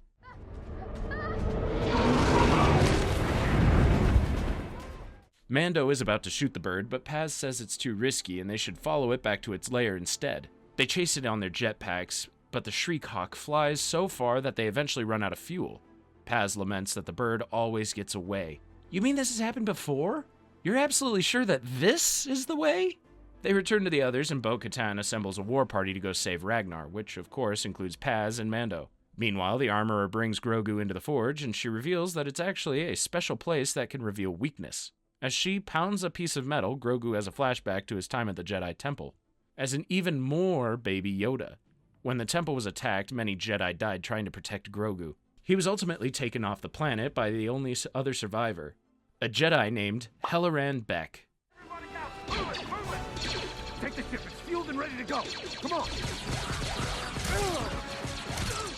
Back in the forge, the Armorer finishes a new piece, a large metal circle with the Mudhorn symbol that goes on Grogu's chest. He's been through a lot, as have all the other Foundlings, but this is his family now. Over with the war party, the team reaches the base of the mountain where the Shriek Hawk's lair is. They make camp for the night, and when it's time for dinner, everyone goes to find a private place where they can take their helmets off to eat. No shade, but a culture that prohibits people from eating together is not one I would want to join. No pizza parties? The next day, they quietly ascend the mountain and reach the nest. Paz immediately jumps in the nest, but he only finds 3 hungry, vicious baby hawks and 0 sun. Suddenly, the Shriek Hawk returns and regurgitates up Ragnar, thankfully still in one piece. But the bird just grabs both Ragnar and Paz and flies off with father and son. Bo-Katan crashes after her with their jetpack, but is knocked away and loses a shoulder plate. Mando and Bo-Katan are both able to fire grappling cables at the Shriek Hawk, and Bo-Katan climbs the cable until she can stab the bird in its eye. They then rescue Paz and Ragnar and send the bird plunging into the water, where it gets snapped up by a giant sea creature. That's the food chain for you. The war party returns victorious, and Bo-Katan is now considered an extra special honorary member of the Children of the Watch. The armorer crafts Bo-Katan a new shoulder plate, and she asks for a mythosaur symbol to be placed on it. Bo-Katan asks what it would mean if a Mandalorian saw a mythosaur, and the armorer says it would be a very lucky and noble vision. Is she the main character now? Has she been the titular Mandalorian all along? Back on Navarro, Captain Shard finally makes good on his threat. After Greef refuses to surrender to the Pirate King, his fleet drops out of hyperspace over Navarro and starts bombing the crap out of the place. Greef evacuates the townsfolk to the lava plains and sends out a distress call to the New Republic. The call gets kicked around a bit and lands on the desk of Carson Teva. Teva knows this is serious and tries to get something done about it, but the New Republic higher-ups are not particularly interested in a remote little outpost that most of them have never heard of. So Teva travels to Coruscant to try and appeal to the Republic personally, but he gets shut down. Navarro hasn't officially pledged allegiance to the New Republic, so why should they lift a finger to help? Teva points out that this is a pretty imperial attitude to have, but he's just warned for stepping out of line. It also looks like Elia Kane might have a hand in this. That sneaky little so-and-so. Teva decides to take matters into his own hands and goes looking for Mando, which leads him to the Children of the Watch's new hideout. This place is supposed to be secret, and New Republic officers showing up is not exactly a welcome development. Teva says he was able to find it because the R5 unit has been transmitting its location this whole time. Whoops. Teva then explains what's happening on Navarro, and Mando wants to go help Greef immediately, probably feeling bad about ignoring this problem earlier. So he suggests the entire tribe go with him, and they could go to Navarro, help defend it, and use it as a base of operations. A real home with infrastructure and resources, and fewer creatures snatching up children all the time. It's kind of a no-brainer when you put it like that, and thankfully the tribe agrees. What follows is a genuinely fun space battle.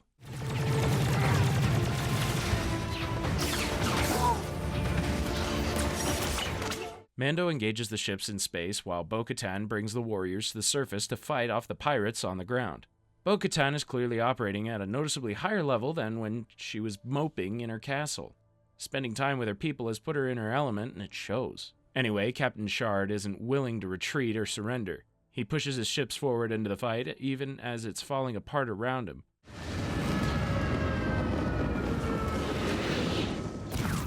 He goes down with his ship, more or less by choice.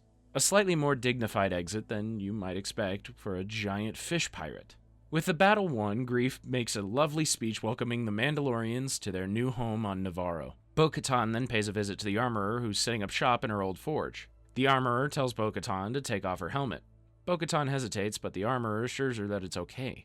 She tells Bo-Katan that her vision of the mythosaur, as well as finding the tribe a new home, has proven that Bo-Katan is special. She is the chosen Mandalorian who can bring different tribes together, retake Mandalore, and build a thriving culture.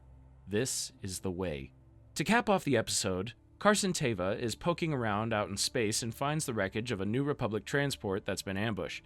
The prisoner manifest shows that Gideon was being transferred on that ship, and Gideon is not there. His cell is empty, and there's a fragment of Beskar at the scene. Somebody broke him out, and whoever did it wanted it to look like the Mandalorians were responsible. Things just got considerably more complicated. The next episode opens with a very unexpected love story. Near the moon of Trask, a ship full of Quarrens, led by the beautiful Captain Shuggoth, runs afoul of an Imperial cruiser. Shuggoth contacts the cruiser and offers to pay them off for safe passage, but there are no Imperials on board. Instead, it's Axe and Casca, the Mandalorians that used to run with Bo-Katan. They tell Shuggoth that they were hired by a Mon Calamari viceroy who believes that Shuggoth kidnapped his son. Side note, Mon Calamari are those squid aliens, like Admiral Akbar. Shuggoth clarifies that she didn't kidnap the prince, she fell in love with him and he agreed to run away with her. Aww. But Axe says that a job is a job and he's not leaving without the prince. Shuggoth convinces the prince to go with them, saying they can't risk starting a war between their species just because of their love. The prince, heartbroken, leaves with Axe, saying that he thought Mandalorians had honor. Axe responds that they traded their honor for a few credits. We then join back with Mando, Bo-Katan, and Grogu. They're looking for Axe and Casca to recruit them to help retake Mandalore, but, like, for real this time. Their search brings them to Plazir 15, where the Mandalorians are now working as mercenaries. They land Bo-Katan's ship on an official hangar. and are greeted by former Imperial droids, which isn't a great start. Bo-Katan asks one of the droids to help bring them to the Mandalorian's fleet, but the droid says that they'll first need permission from the High Senate. So it brings them to a beautiful shining city. The group is brought before the rulers of this planet, Captain Bombardier and his wife Duchess, played by Jack Black and Lizzo. Cool. Bombardier explains that he is also a former Imperial officer who went through the amnesty program and has used his knowledge to rebuild Plaza 15 into the nice place it is now. And considering that it's Jack Black, I think we're supposed to take him at his word and not think too hard about it. These rulers then share a problem with Mando and Bo-Katan. While things are mostly great here, sometimes the reprogrammed Imperial droids go crazy and attack people. Hey, what can you do? And as a part of their agreement with the New Republic, Bombardier isn't allowed to have any weapons on this planet, which means they can't let the other Mandalorians into their cities because they're technically a foreign army. But they can let these Mandalorians in, and they're allowed to keep their weapons because it's part of their culture. Feels like the justification is getting just a little too sloppy here, but let's just roll with it. Bombardier says that if they take care of the droid problem, he'll work on getting the Republic to recognize Mandalore as an official, livable planet again. Bo-Katan and Mando agree to help. Meanwhile, Baby Yoda is busy getting petted by Lizzo. Next, they enter the command center to get more info about these droid attacks from a guy named Hellgate. And yeah, it's just as dumb as I feared.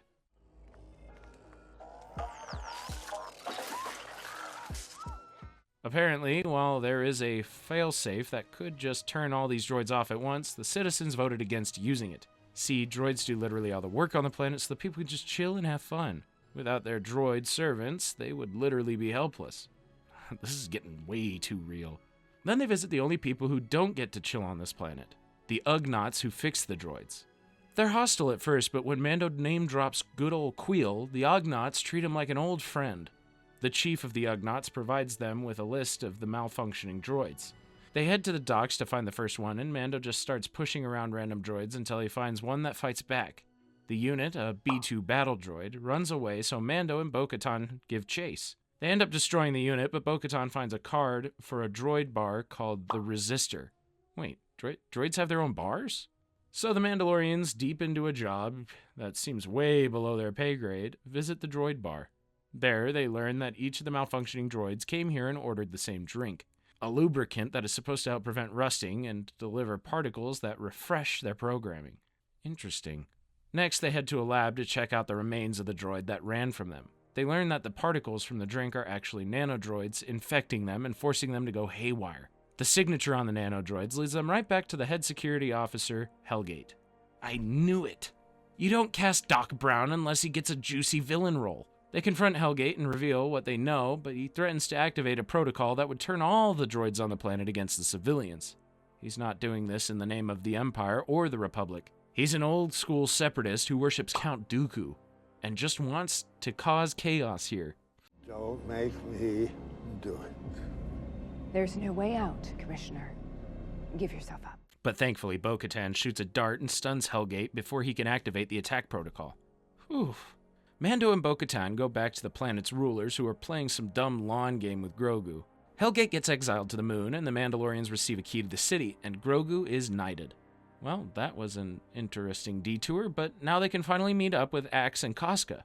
They reach the mercenaries' fleet, and Bo-Katan announces that she's here to reclaim their ship and their people. Axe doesn't want to give up his new job, so Bo-Katan challenges him to a duel. Bo-Katan basically kicks his ass, but he still refuses to accept her as leader without the darksaber. Mando steps in and explains that technically the darksaber was taken from him by the spider tank, and Bo-Katan then killed it, so really she's the rightful owner. I return this blade to its rightful owner. He hands over the saber, and everyone immediately accepts her as the leader. Hooray! Now let's get the hell out of this Scooby-Doo-ass planet. The next episode opens with Aaliyah walking through the rainy alleys of Coruscant. She contacts Moff Gideon to give an update. Apparently, the pirates that attacked Navarro were sent by Gideon, and he's furious to learn that they were defeated by the Mandalorians. Gideon hangs up and joins a meeting of the Shadow Council, a group of Imperial leaders who are all passive-aggressively competing to be top dog while working to bring back the Empire. They discuss Admiral Thrawn, who's clearly the man everyone is counting on to bring glory back to the Empire.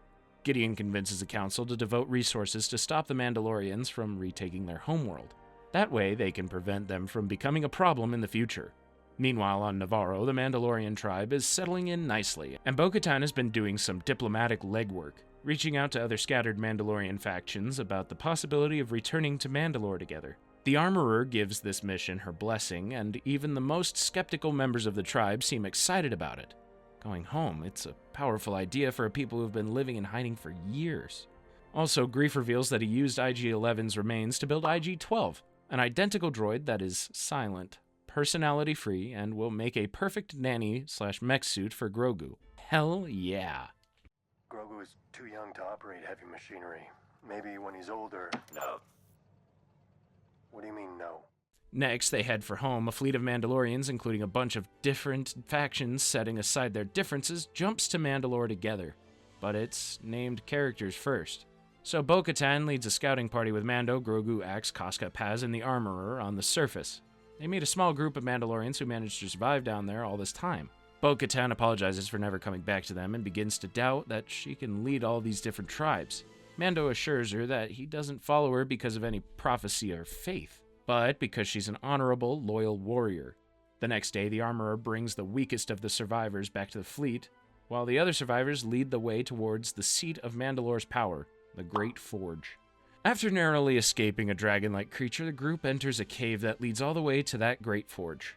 Then things go sideways. They're ambushed by Imperial troopers, and it becomes clear that very quickly that this wasn't a random encounter. Someone knew that they were coming, and the troopers they're facing are wearing their own Beskar armor.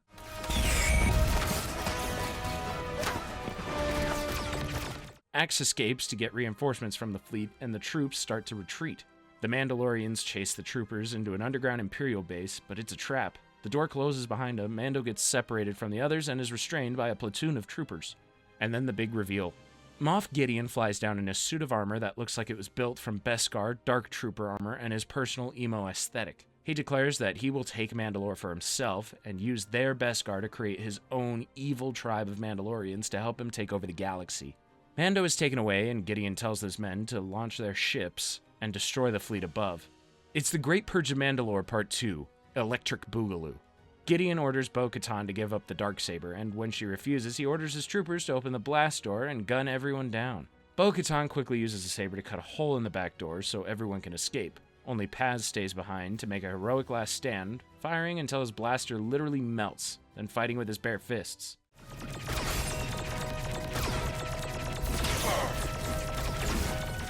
He takes out a whole platoon by himself, but is then cut down by 3 Praetorian guards. No, this is not the way. The series finale gets right back into the action. Bo-Katan leads the survivors out of the caves and warns Axe that the Imperial ships are about to attack the Mandalorian fleet. She tells him to evacuate their biggest ship and use it as a decoy. Elsewhere, as 2 troopers are dragging a tied-up Mando, he breaks right out as the legend he is. He's still tied up, though, and so he basically just keeps rolling into the guys and headbutting them until Grogu shows up with his mech to save his daddy. Aw, yeah. Mando contacts Bo-Katan and tells her that he's gonna try and end this by taking out Gideon directly. He then asks the cowardly R5 unit to sneak into the base and hack in to locate Gideon's command center. It's not really necessary, though, because Gideon has decided to try and end this by taking out Mando. It's all coming to a head. Axe starts evacuating the main ship, but stays behind himself to distract the Empire while everyone else heads for the surface. Mando reaches the command center, but it's blocked by 5 shields, with 2 troopers behind each one. Totally normal, super efficient security layout. R5 deactivates the shields one at a time while Mando dispatches the troopers 2 at a time. And you can just imagine how sweaty the guys in the back got from watching Mando destroy everyone else. R5, next shield. Mando and Grogu enter the command center and find it full of tanks, and in each tank a clone of Gideon.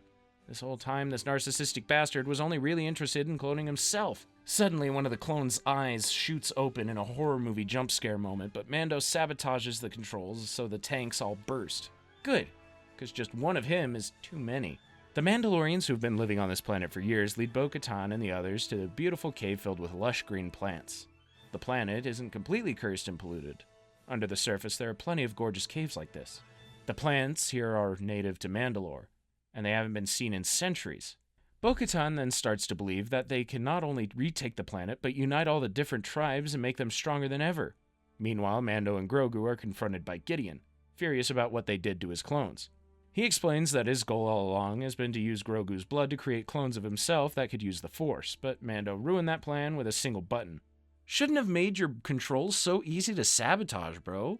Mando does an impressive job of fighting Gideon in his battlesuit, but things get unfair when the 3 Praetorian guards show up to join the fight. While they start beating on Mando, Grogu draws their attention with his mech suit and leaves Mando to face the big bad.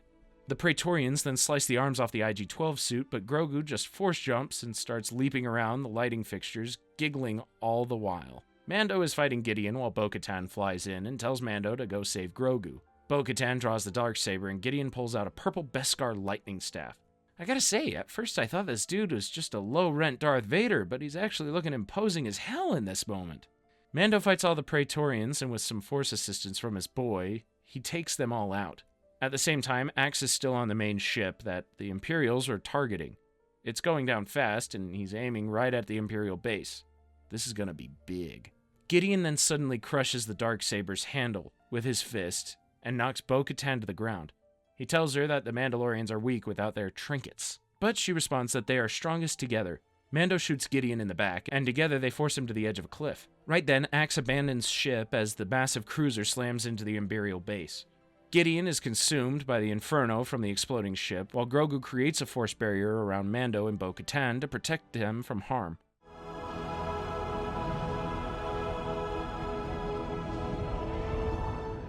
Mandalore is safe, and Mando couldn't be prouder of his son.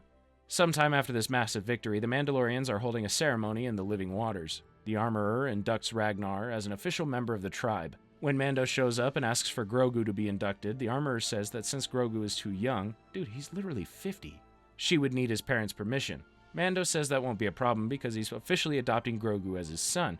This is the way.